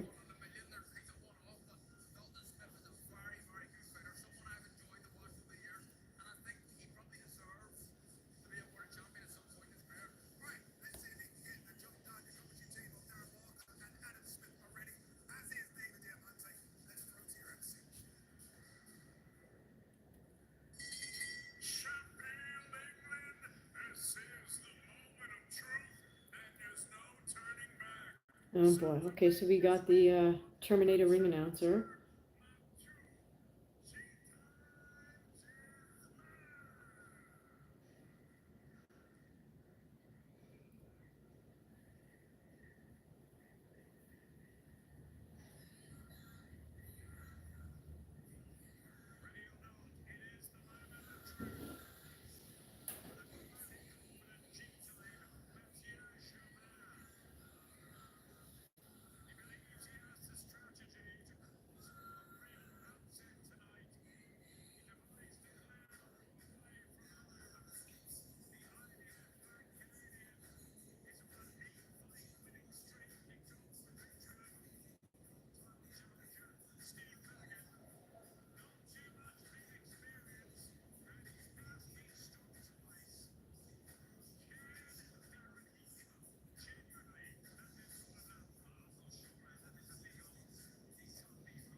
Alright, so we have Germain in the ring, bouncing off all four ropes.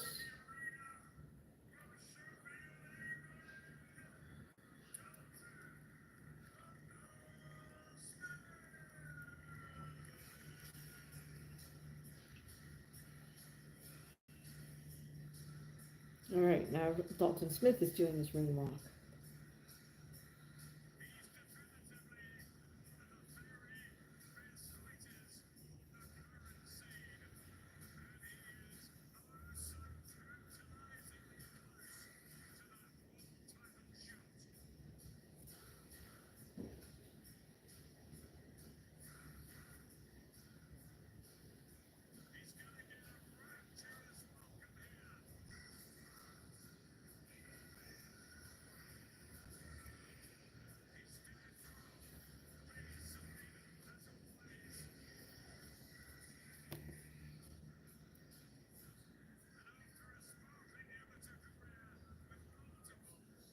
Alright, Dalton Smith about to walk out.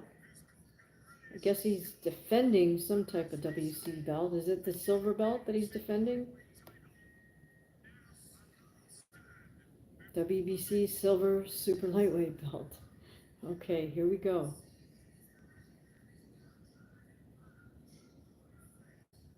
This ring walk is taking a long time.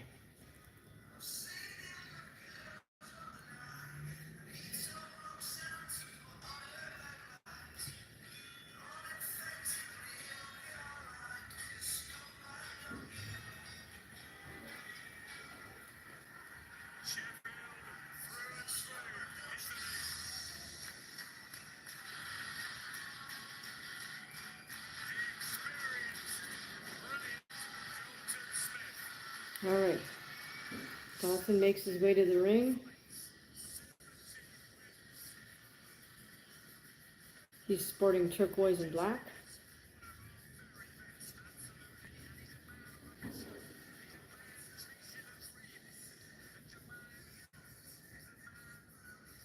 Eddie Hearn's in the ring. Dalton Smith walks around the ring.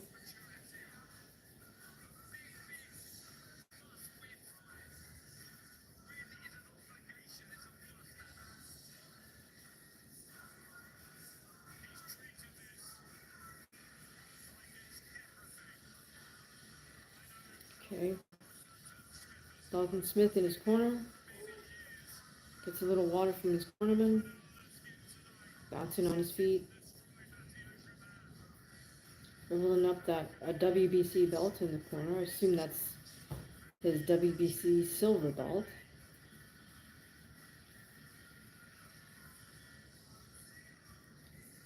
Dalton Smith fighting in front of his hometown crowd in Sheffield, England on this card. It's shown on DAZN.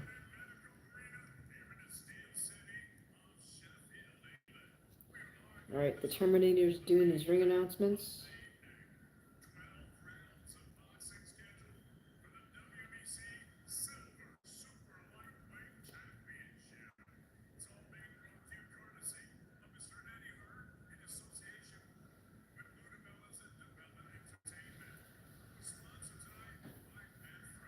Alright, so this is co-promotion between Eddie Hearn and Lou DiBella. I'm not sure if Germain is DiBella's fighter. Must be the case. So Germain is 26-2-1. Dalton Smith is 17-0.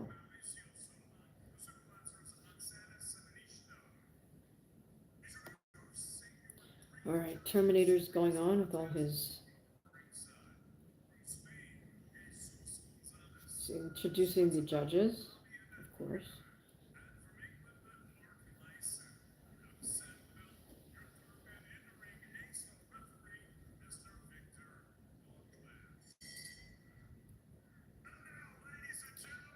Oh, this guy is tedious.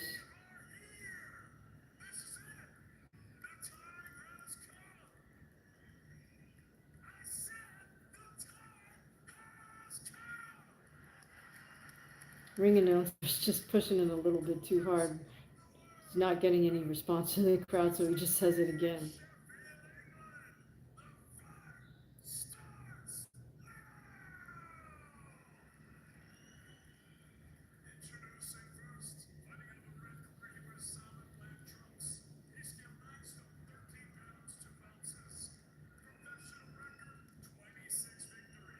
Alright, so now Terminator's announcing Matthew Germain.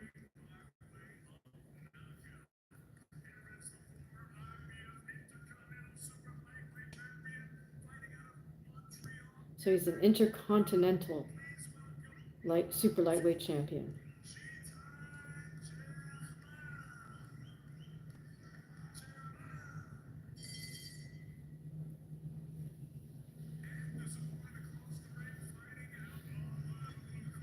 Alright, so now Terminator is announcing Dalton Smith, obviously the hometown hero. Literally, the arena seems to be filled all the way up.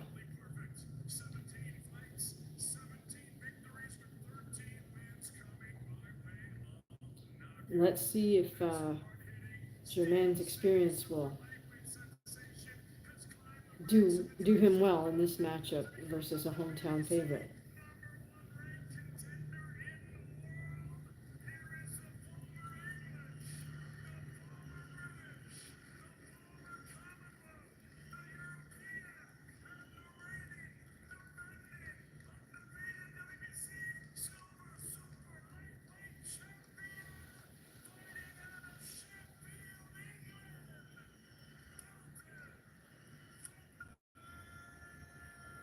All right, Dalton Smith being announced.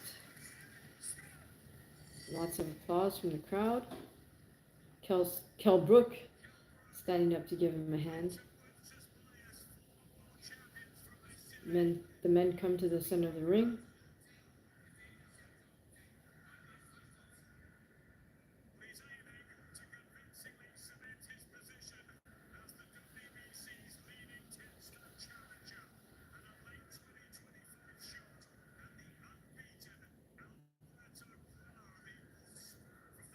Here we go. Both men in the corner and the first bell rings. We got Germain versus Smith. Both men fighting out an orthodox stance. Nice jab from Smith right off the bat. Germain is circling around to his right. Then he cuts back to his left a little bit. Fires off a couple of decent jabs. Looks like Smith definitely has the height and reach advantage. So Germain seems to want to stay on the outside here, circle around. I like the fact that, unlike Khan, he's circling both ways. He'll go to his right and then cut back to his left. Both men making use of their jab in this opening round.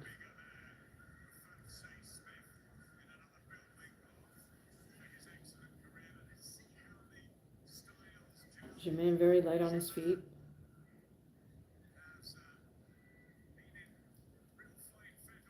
Germain also using some sort of stuttery motions as feints.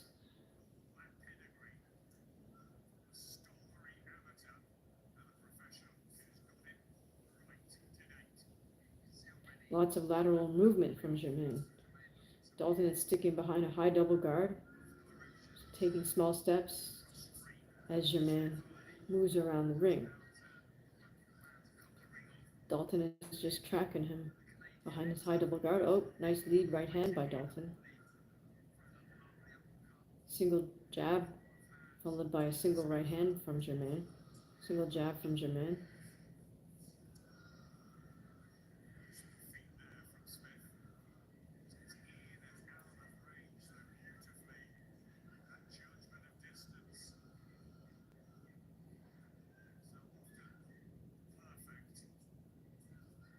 Honestly, I don't know either one of these fighters, but Dalton Smith is showing a great deal of patience.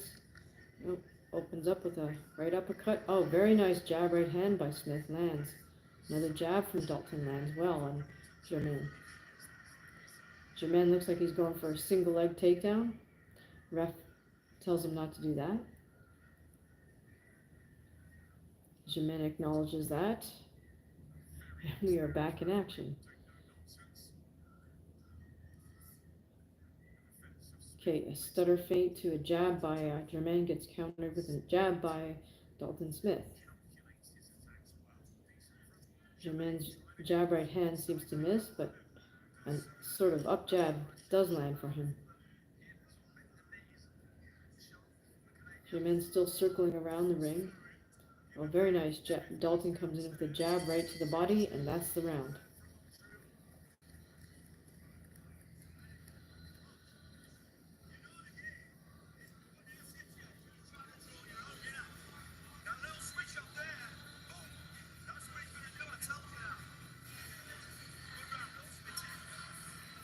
So Dalton's corner is saying something about a little switch up is what Germain is going to do.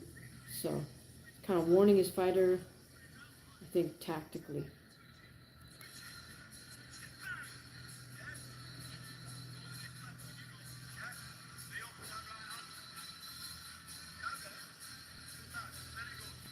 All right, I like that Dalton Smith's corner is giving very specific advice in terms of punch output.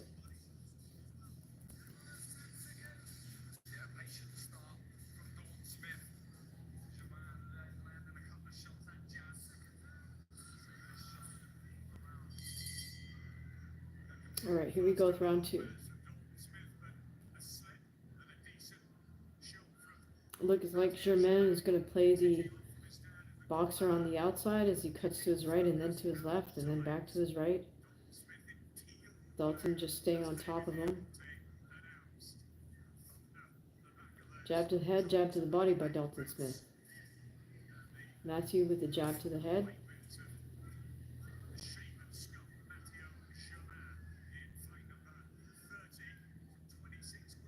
Looks like Germain is going to try to create his openings by using a lot of lateral motion.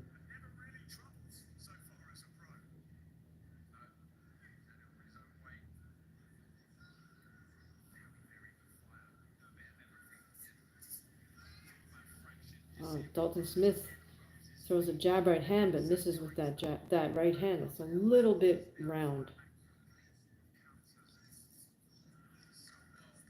Germain is circling to his right and trying to throw a short right from that angle, but does not quite land. Right, we have about 2 minutes left in this second round, scheduled for 12. Germain using a lot of stutter type motions to try to feint.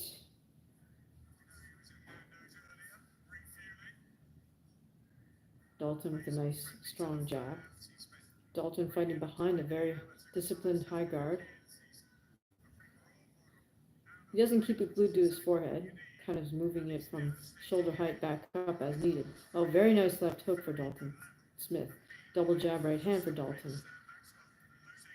I think he's starting to hone in on the distance here. Changes level and throws a double jab right hand. Very fast hands from Dalton Smith.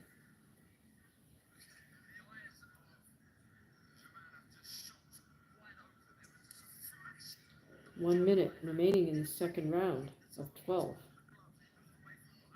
Double jab right hand from Germain.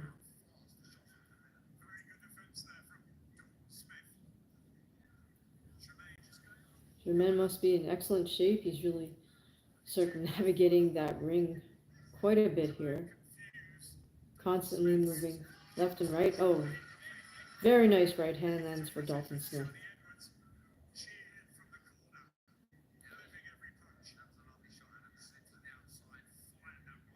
Dalton just hunting Matthew down. Keeps maintains a nice high double guard, but one nice jab snuck in there from Matthew Germain. Oh goodness, and left hook drops Germain. Kind of stumbled and then there's a bit of delayed reaction, stumbled and hit the canvas. He gets up at 8, right at the bell. Beautiful, beautiful. That was a lovely little left hook, perfectly timed by Dalton Smith. Now his confidence must be soaring now, right at the end of the second round.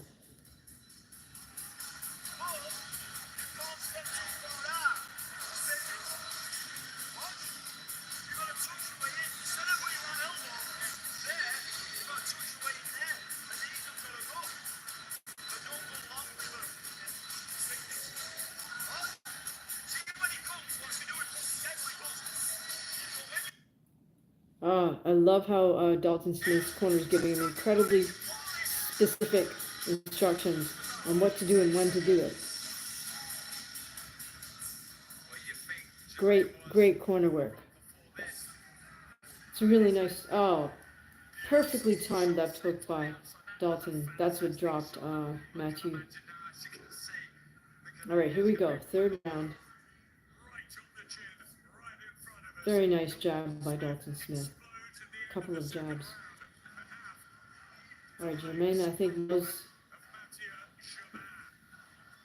he's going to have to. I think he knows he's got a. Germain knows he's got a tough task ahead of him here. I love how nicely Germain is moving around the ring, but Dalton's able to catch him at the end of his jab. Jab lands for Dalton. Very nice.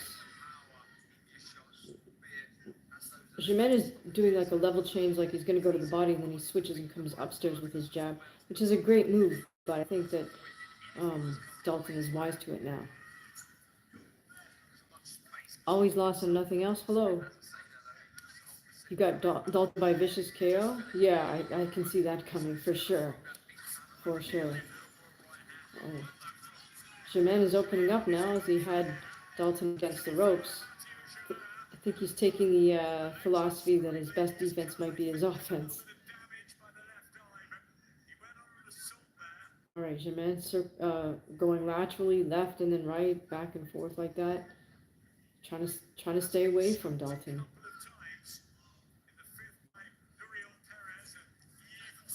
Oh goodness. Dalton barely tags him with a nice jab.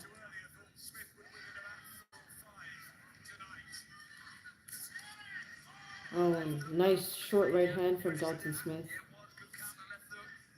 Now he's just walking Matthew down a little bit. Double high guard. Oh, vicious right uppercut from Dalton.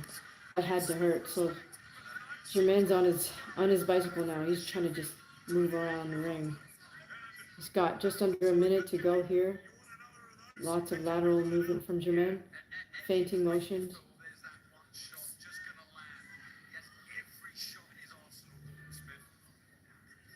I'm wondering if Germain's even going to exchange here in the final half minute of this fight. Up. Little up jab from Germain from crouched over position.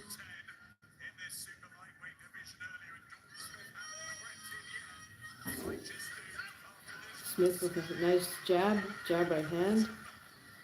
Goodness, and you have about 10 seconds remaining in this round. Credit to Germain for maintaining his footwork. And that's the round. Alright, hopefully we can hear what Dalton's corner has to say. They're cutting to these dudes outside. I don't know who they are. Maybe you guys know who these guys are. Somewhat unkempt. Guys wearing t-shirts sitting ringside. Beautiful little right uppercut from Dalton Smith. Oh man, just split the guard of Germain. That's a tough punch to have to absorb because your head snaps back, brain smacks against the inside of your cranium. Do you guys know who these three dudes are on the headsets?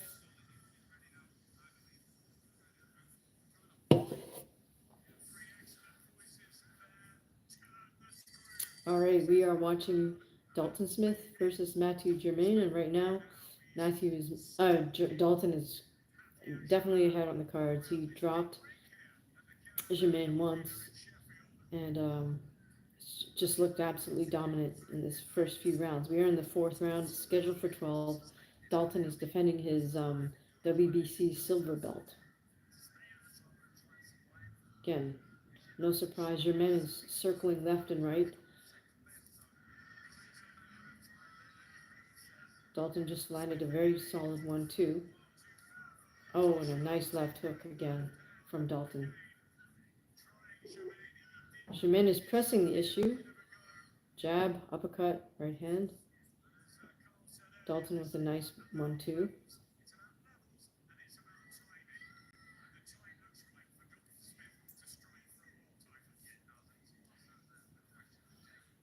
Always lost on nothing else. Says I can hear pretty good after Dalton wins. Give him Gary Russell. It'll be a good title and money fight. Interesting. Okay.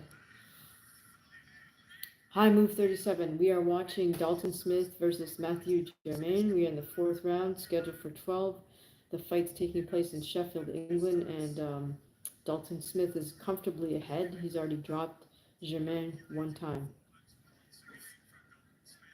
Dalton with a beautiful jab right hand.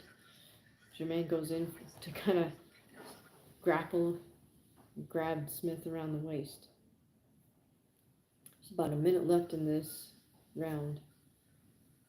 Fourth, scheduled for 12. To his credit, Germain is trying to fire back. He's not just trying to stay on his bicycle. And also to his credit, he's obviously in good shape because he's still light on his feet, even after getting dropped pretty hard.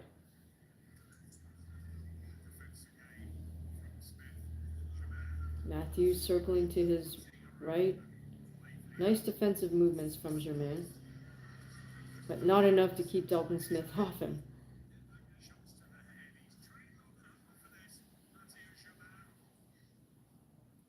Nice little feinting motions there by Dalton Smith. Dalton now throwing some probing jabs. Lets Matthew come in and overshoot.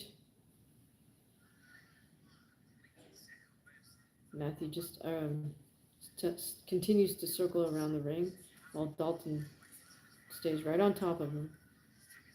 Dalton misses with that one too, but now throws another jab right hand. The jab lands solid. Germain on the outside, circling around, and that's the end of the round. All right, let's see if we can hear. What are you doing? You're too far out, and then you're just having a little All right, so Dalton's corner is telling him he's too far out. I wish the announcers wouldn't talk over the corner advice. But they got to do their promo for May 2nd card, so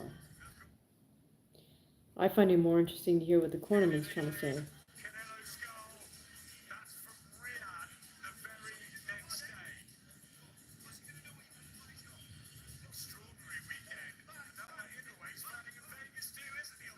Okay. Dalton's corner, I think, was calling for a left uppercut. I mean, off his jab, presumably. All right, here we go. Am I gonna watch Fundora fight later? I don't know, man. I'm not that interested in Gabriela Fundora. All right, here we go. Right off the bat, we have Dalton cornering Matthew with his nice, long, sharp jab.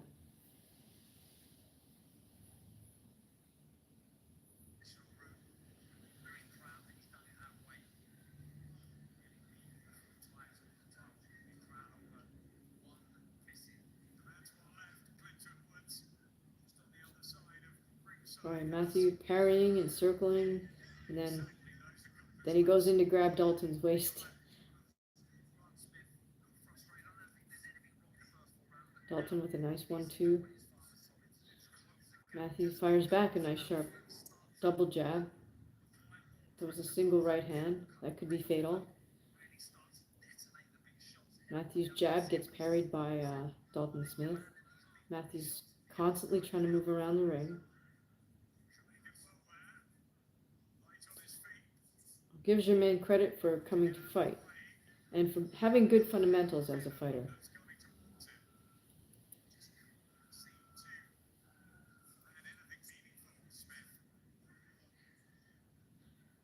Matthew Germain is a technically sound fighter. He certainly looks more technically sound than the two other opponents we just witnessed.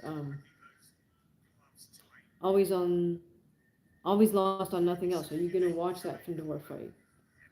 I assume you're talking about Gabriela.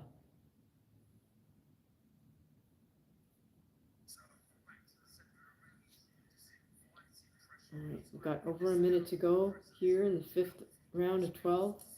Oh, goodness. Dalton hones in on Germain in the corner, lands a solid 1-2.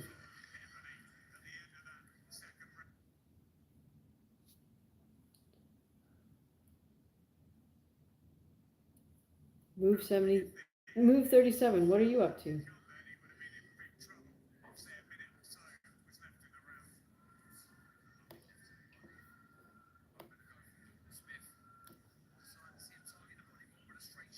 Oh, nice double jab by Smith. Uses his footwork well to get out of range when Germain fires back at him.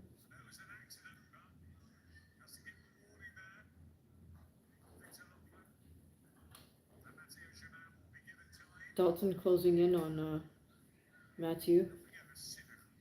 Throws a right to the body. It strays a little bit low, so the ref gives Germain a little time in the neutral corner.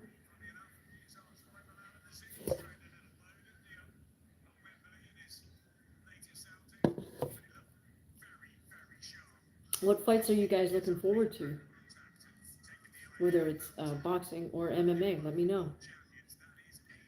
Alright, so Germain's getting a chance to recoup here from that right to the below the belt. Alright, so Germain still circling around to his right, and that's the end of the round. Oh no, I guess that was the 30-second mark.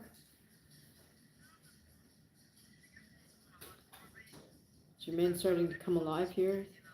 There was a rapid combination to try to drive Dalton back. Dalton continues to hunt Germain around the ring, and that's the round.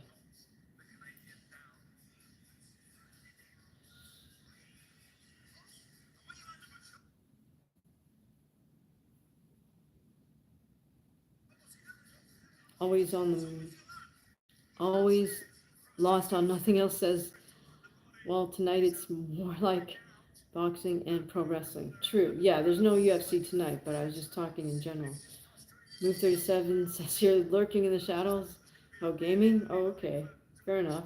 At least admit you're lurking. That's cool. Alright.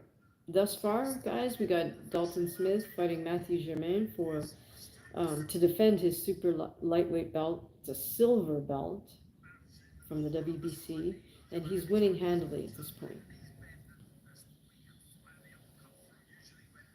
Alright. I like how Dalton is coming out of the off his stool, just bouncing on his feet. Shows he's in great shape. He's sporting black Reyes gloves, the puncher's glove. Alright, we got Germain circling around the ring. Trying to use his stutter motion to fake Dalton out. Dalton's just staying right on top of him.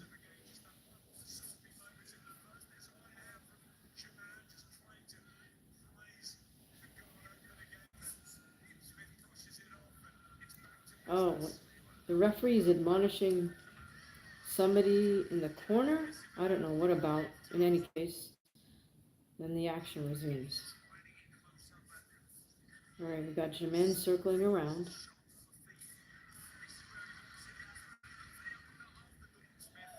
He's got a little bit of a hematoma over his left eye. Germain does. The men exchange single jabs. Dalton very patient, just keeps throwing out his jab as a measuring stick because Matthew's really moving around quite a bit, using a lot of lateral motion. I can see how Germain gives people difficulty because he's got rather fast hands, he's got good footwork, he's able to move very smoothly, and he does change his target areas off body or head. He's also able to feint decently. Dalton just managed to catch Germain in the corner. Being very patient here, not rushing in to try to finish Germain off. Free Smoke says, do I think Zepeda can beat Shakur? Great question. I'm not really a huge Shakur fan.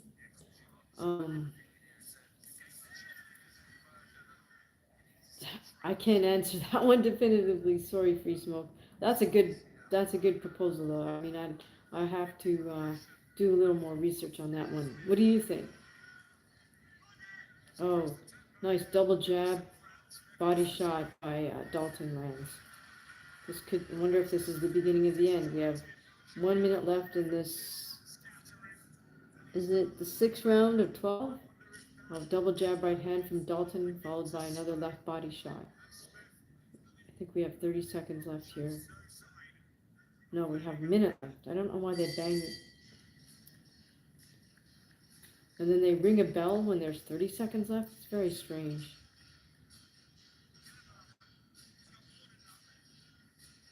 Free Smokes thinks the Pettit can beat Shakur, too much volume and pressure. Yeah, interesting. I don't think Shakur's been really challenged yet, so that's why it's hard to answer because there's a lot of questions about him still.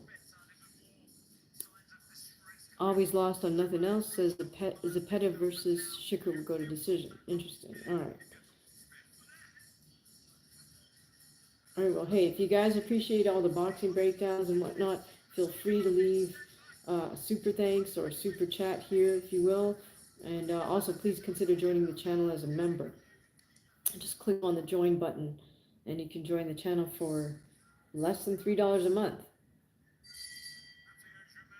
If you haven't already, please do definitely hit subscribe and the notification bell so you know when we do lives, because quite often I just do them kind of impromptu based on fighting schedules.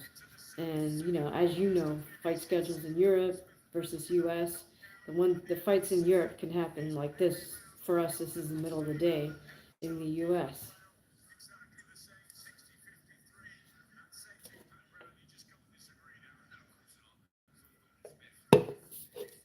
Okay, so thus far it looks like it's a clean sweep for Dalton Smith.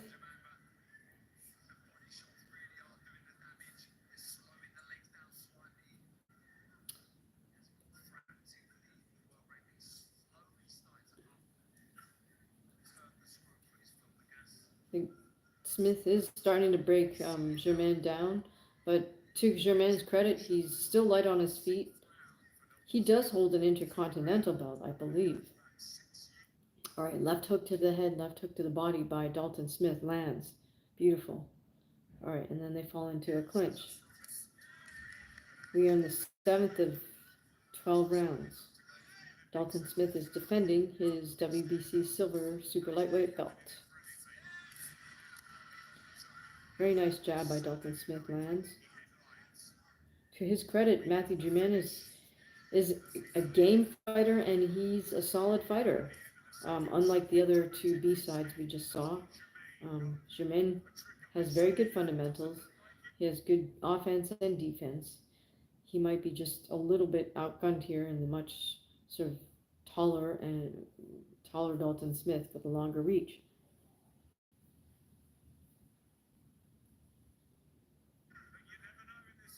Will we get a vicious KO by Smith? Well, Germain opened himself up as he tries to, press forward.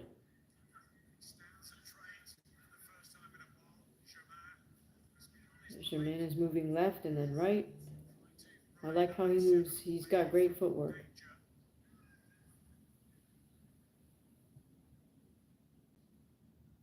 If he'd be able to use his footwork to create more angles rather than just move to side, that would serve him really well, particularly in a case like this where he's the shorter man.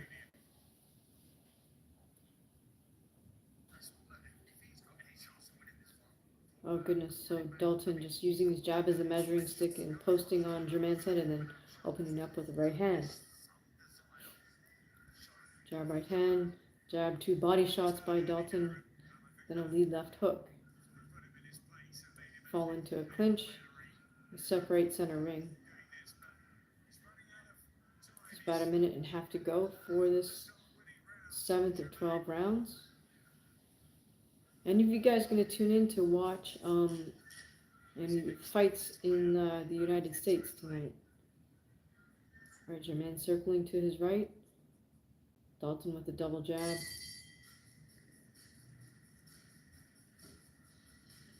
Not sure why they ring a bell, like even before there's more than 30 seconds left, it seems like.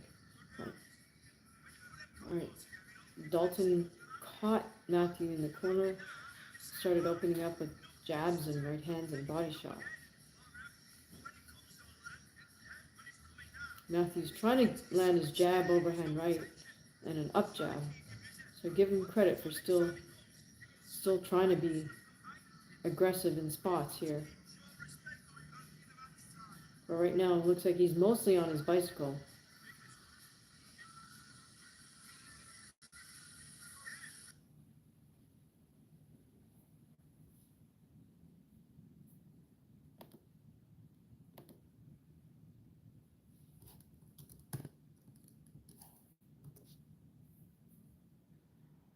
Sorry guys, my stream froze up a bit.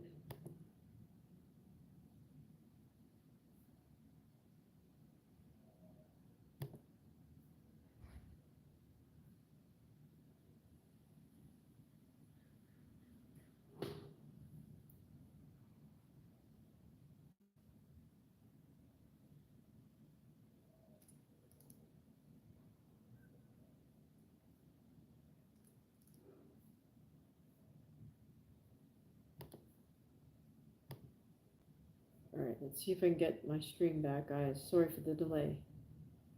What do you guys think of Whitaker versus Cameron? How do you think that goes down?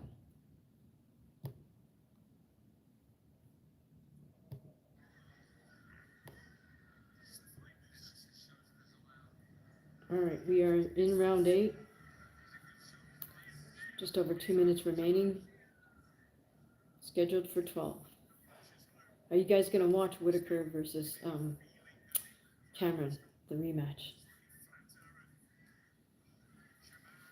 Alright, Germain starting to press the issue here a little bit. Right center ring. Dalton responds with some very hard single jabs.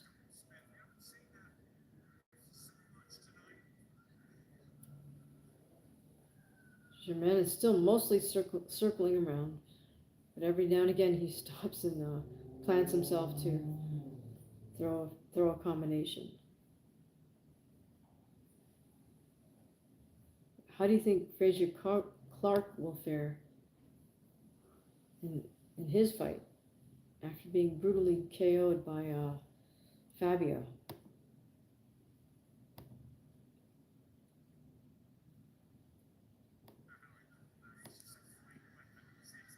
All right, again, Dalton Smith with a nice jab right body shot, left to the body. Germain trying to be crafty, level change. Nice double jab by Germain. Tries to weave under, but then gets caught.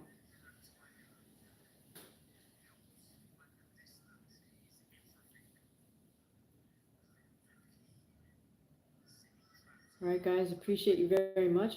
Also, if any of you guys want to throw some gems or jewels or whatever you call those things in this direction, that's also welcome.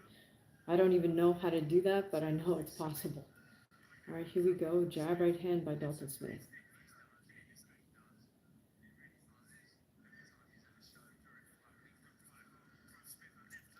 Smith opening up with a body shot there. Nice jab.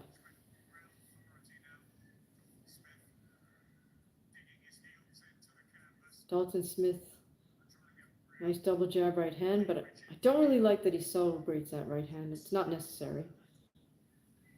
Again, plenty of jabs from Dalton. Oh, he swings a big right uppercut but misses. Less than half a minute here. Starting to open up a bit because he's got Germain against the ropes. Just walks towards Germain, walks him down. Germain misses with a big overhand, couple of big overhand rights. Tries to come back with a left hook. Dalton Smith just continues to walk Germain down as Germain tries to be evasive and move laterally. And that's the round.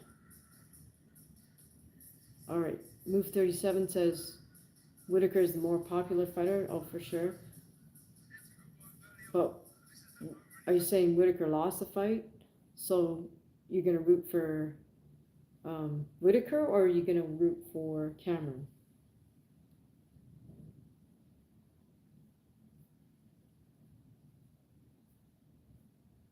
That was a very strange ending to that fight. Never seen two guys fall over the top rope. That was kind of ridiculous.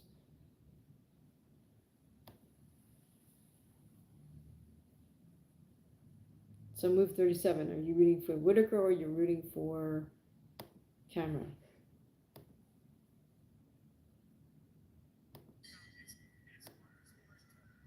All right, here we go with the ninth round scheduled for 12. Um, Dalton Smith versus Matthew Germain. Germain has been the shorter guy with shorter mover throughout this fight, and Dalton Smith played the role of the taller, lankier stalker. Sometimes in those type of height differences, it's the other way around. The shorter person is the one stalking the taller person, because the taller person just needs to stick and move literally. Okay, Dalton continues to work behind a very disciplined jab, which was almost all he needs really to get the win. If he wants a KO, though, he has to put his punches together behind that. Oh, beautiful double jab to right body shot from Dalton. Lead left hook from Dalton. I'm wondering if he'll get Matthew out of here. Oh, nice jab right hand by Dalton Smith. Germain comes right back.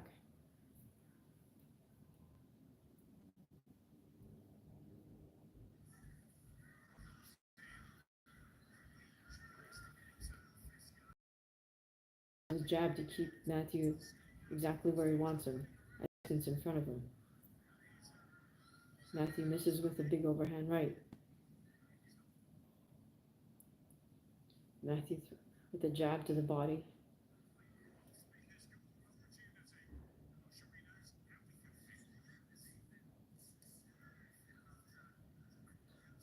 I've got to give Germain credit because he is most definitely a game fighter. He's still in this fight, throwing jabs to the body.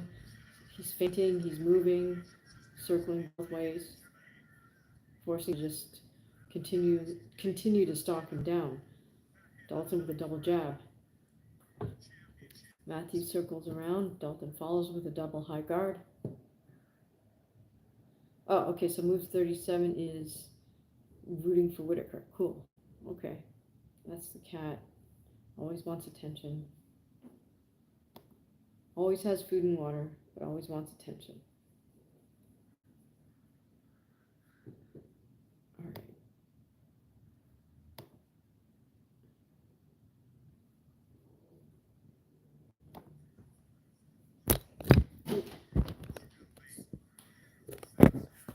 Sorry about that.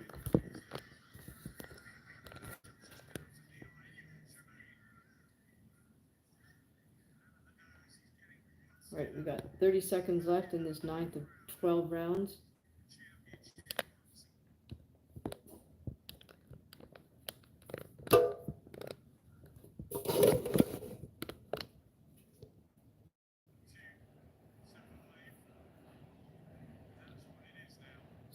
Dalton Smith continues to stalk Matthew Germain around the ring.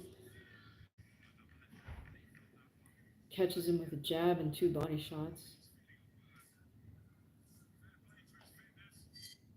Very nice.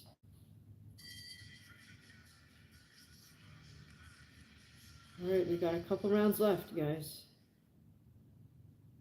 Well, 3 to be exact. Okay, let's see if we can hear the corner work.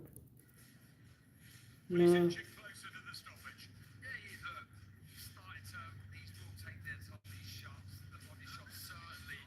Oh, beautiful right uppercut thrown by Dalton. Split the guard of Matthew Germain. Just came straight up the middle, as we say.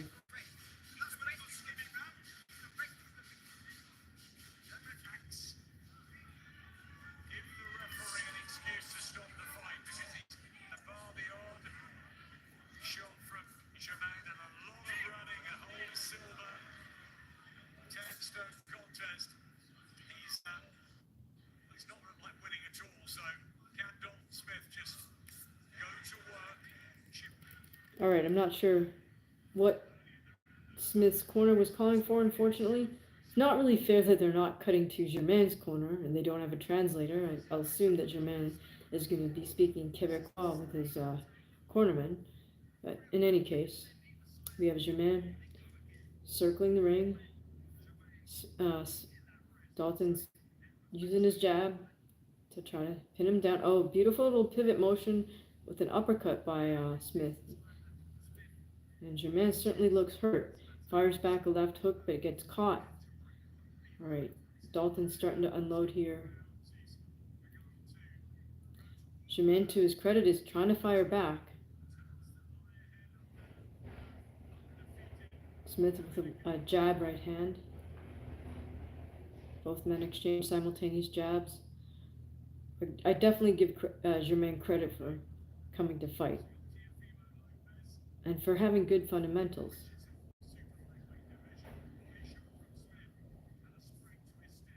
Smith with a nice double jab, just very patiently following Germain around, not getting too excited. Germain with his own single jabs.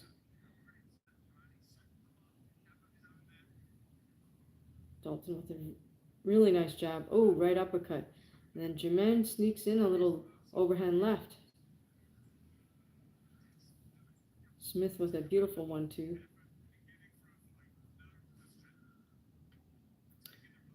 Germain still pretty light on his feet, moving left and right. That's probably served him very well, that type of footwork, both as an amateur and as a pro. Less than a minute to go here in the 10th round, scheduled for 12. I think the question is now just whether Dalton can stop Germain or not. No doubt he's going to win this fight. He's won every single round. Germain circling to his right. Now cuts back to his left.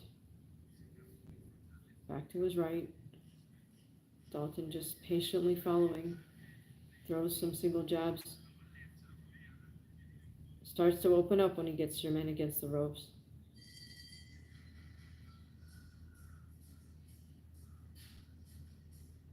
Someone tell me why they're ringing a bell at about the 30-second mark or something. It doesn't quite make any sense to me.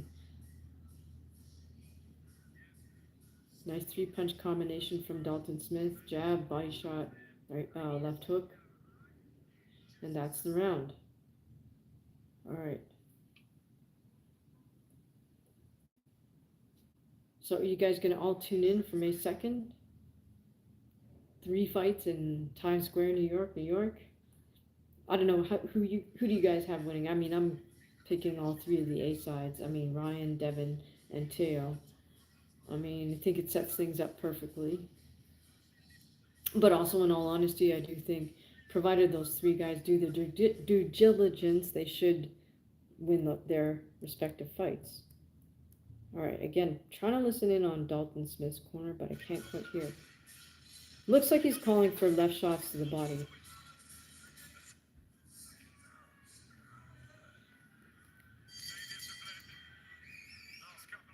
Okay, here we go. Round 11, the penultimate round. So Germain is circling to his right. Dalton's peppering his double guard with jabs. Dalton jab to the body. Germain jab to the body, jab to the head. And he gets dropped. Gets up. Dalton, wonder if he'll get the stoppage here. Double jab, right uppercut. Still hunting Germain. Oh.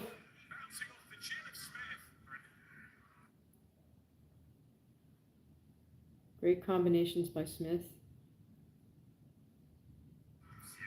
Triple jab, right to the body by Smith.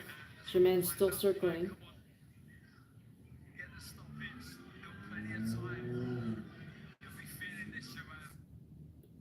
Just under 2 minutes to go here in the 11th round. Will Dalton get a stoppage here? Germain is still circling, Dalton still hunting. Double jab right to the body.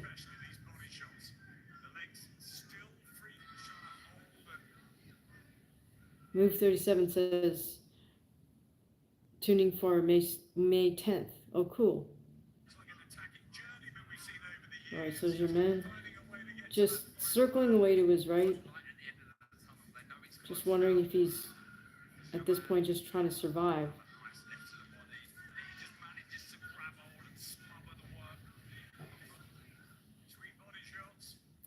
very sort of clever. As soon as Dalton catches him against the ropes, Germain will start to grapple. Alright, here's the cat again. Right uppercut by Smith. Germain is still circling around on his bike. Hi, EQ. Hey, well, we are in the second last round of Dalton Smith versus Matthew Germain. Smith is winning every single round. He's dropped Germain 2 times now, but it looks like Germain might live to see the 12th and final round. Or he does live to see the 12th round, rather.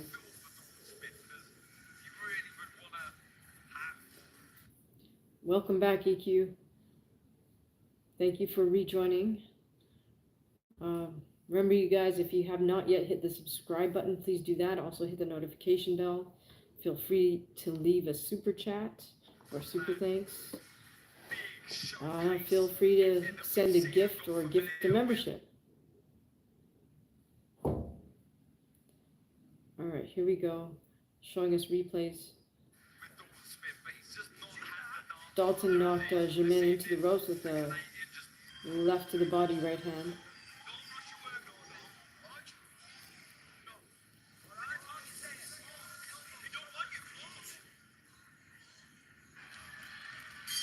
I'm not quite sure what Dalton Smith's cornerman's saying to him, but has something to do with like the left hooks. I think. Saying something about elbow and left hook. That's the motion he was making, left hook type motion. Alright, here we go. We got one more round to go.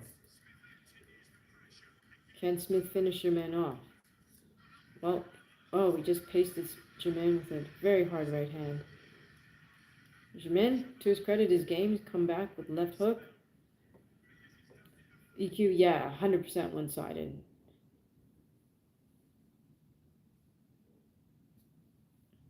So, I mean, it's a good win for Dalton Smith.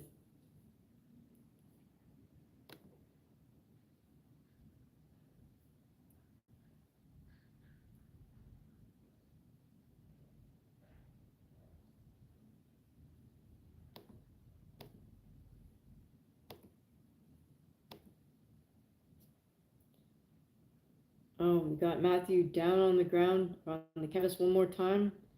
Sorry, I didn't catch what that was from.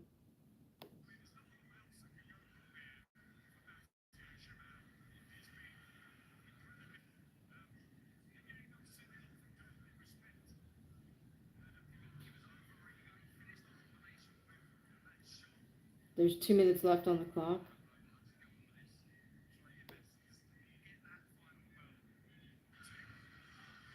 Not sure if that was from a low blow.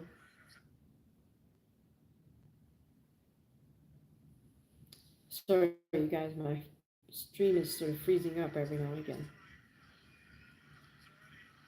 I'm guessing that was a low blow because the ref is giving Germain time to kind of walk it off. Dalton's kind of gesturing to the crowd a little bit on this break.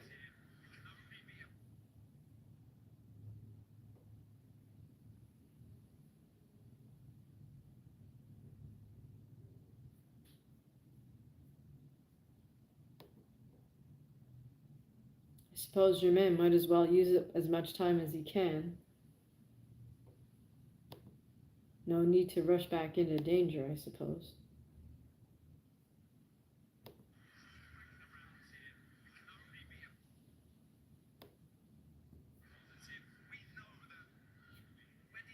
Okay, ref's checking in with him.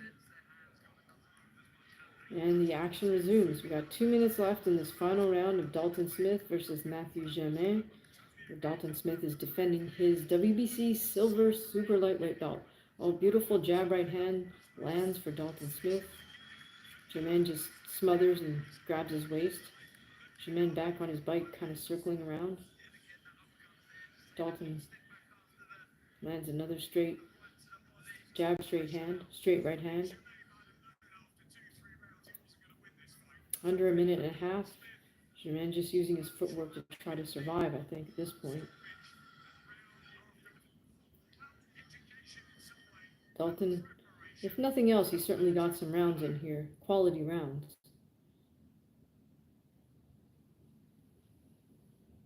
Even if he doesn't get the stoppage, he got the work in, as we say. 1 minute mark.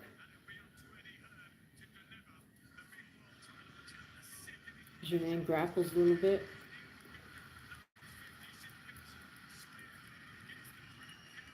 Germain again circling, using really nice lateral movement, but this is someone who's fighting obviously just to go the distance.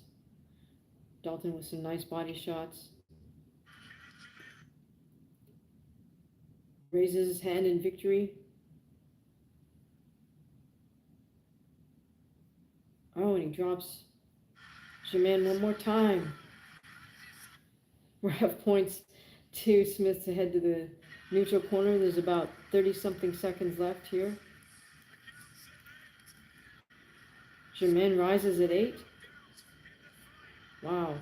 Okay, we got just under 30 seconds remaining here.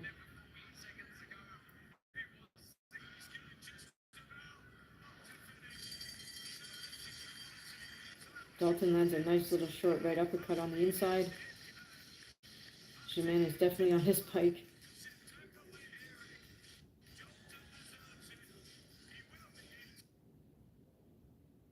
And that's it. So, no doubt Dalton just won that fight. Incredibly one-sided. Hey, so welcome to everybody who's here. Please do make sure you hit the subscribe button and the notification bell.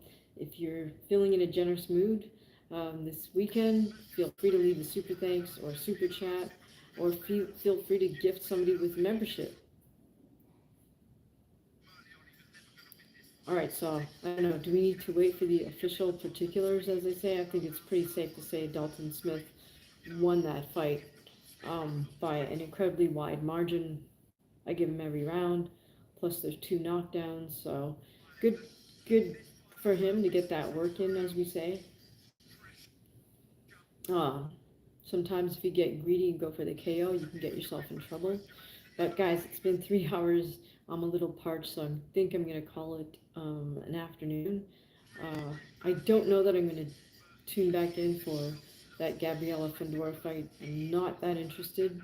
So, but I do want to see the Ben Whitaker fight tomorrow. And also Frazier Clark. I'm curious to see how he does. So I will try to do another live tomorrow, specifically for those fights. All right, so until then, like I said, please make sure you hit the subscribe, hit the notification. Feel free to leave a super chat or super thanks if you're enjoying the breakdowns. Also, please do check out some of the other fight breakdowns on this channel, or you can check out some of my own fights. Also, if you like this t-shirt or these hoodies, you can click on the link in the channel page, and it'll give you a link to our spread shop for merch. If you like my artwork, there's also a link to a gallery where you can purchase artwork as prints for under $30 for the small little 8x10s. Alright, so thank you guys so much for tuning in, and I will see you again next time. Have a safe, wonderful rest of your Saturday.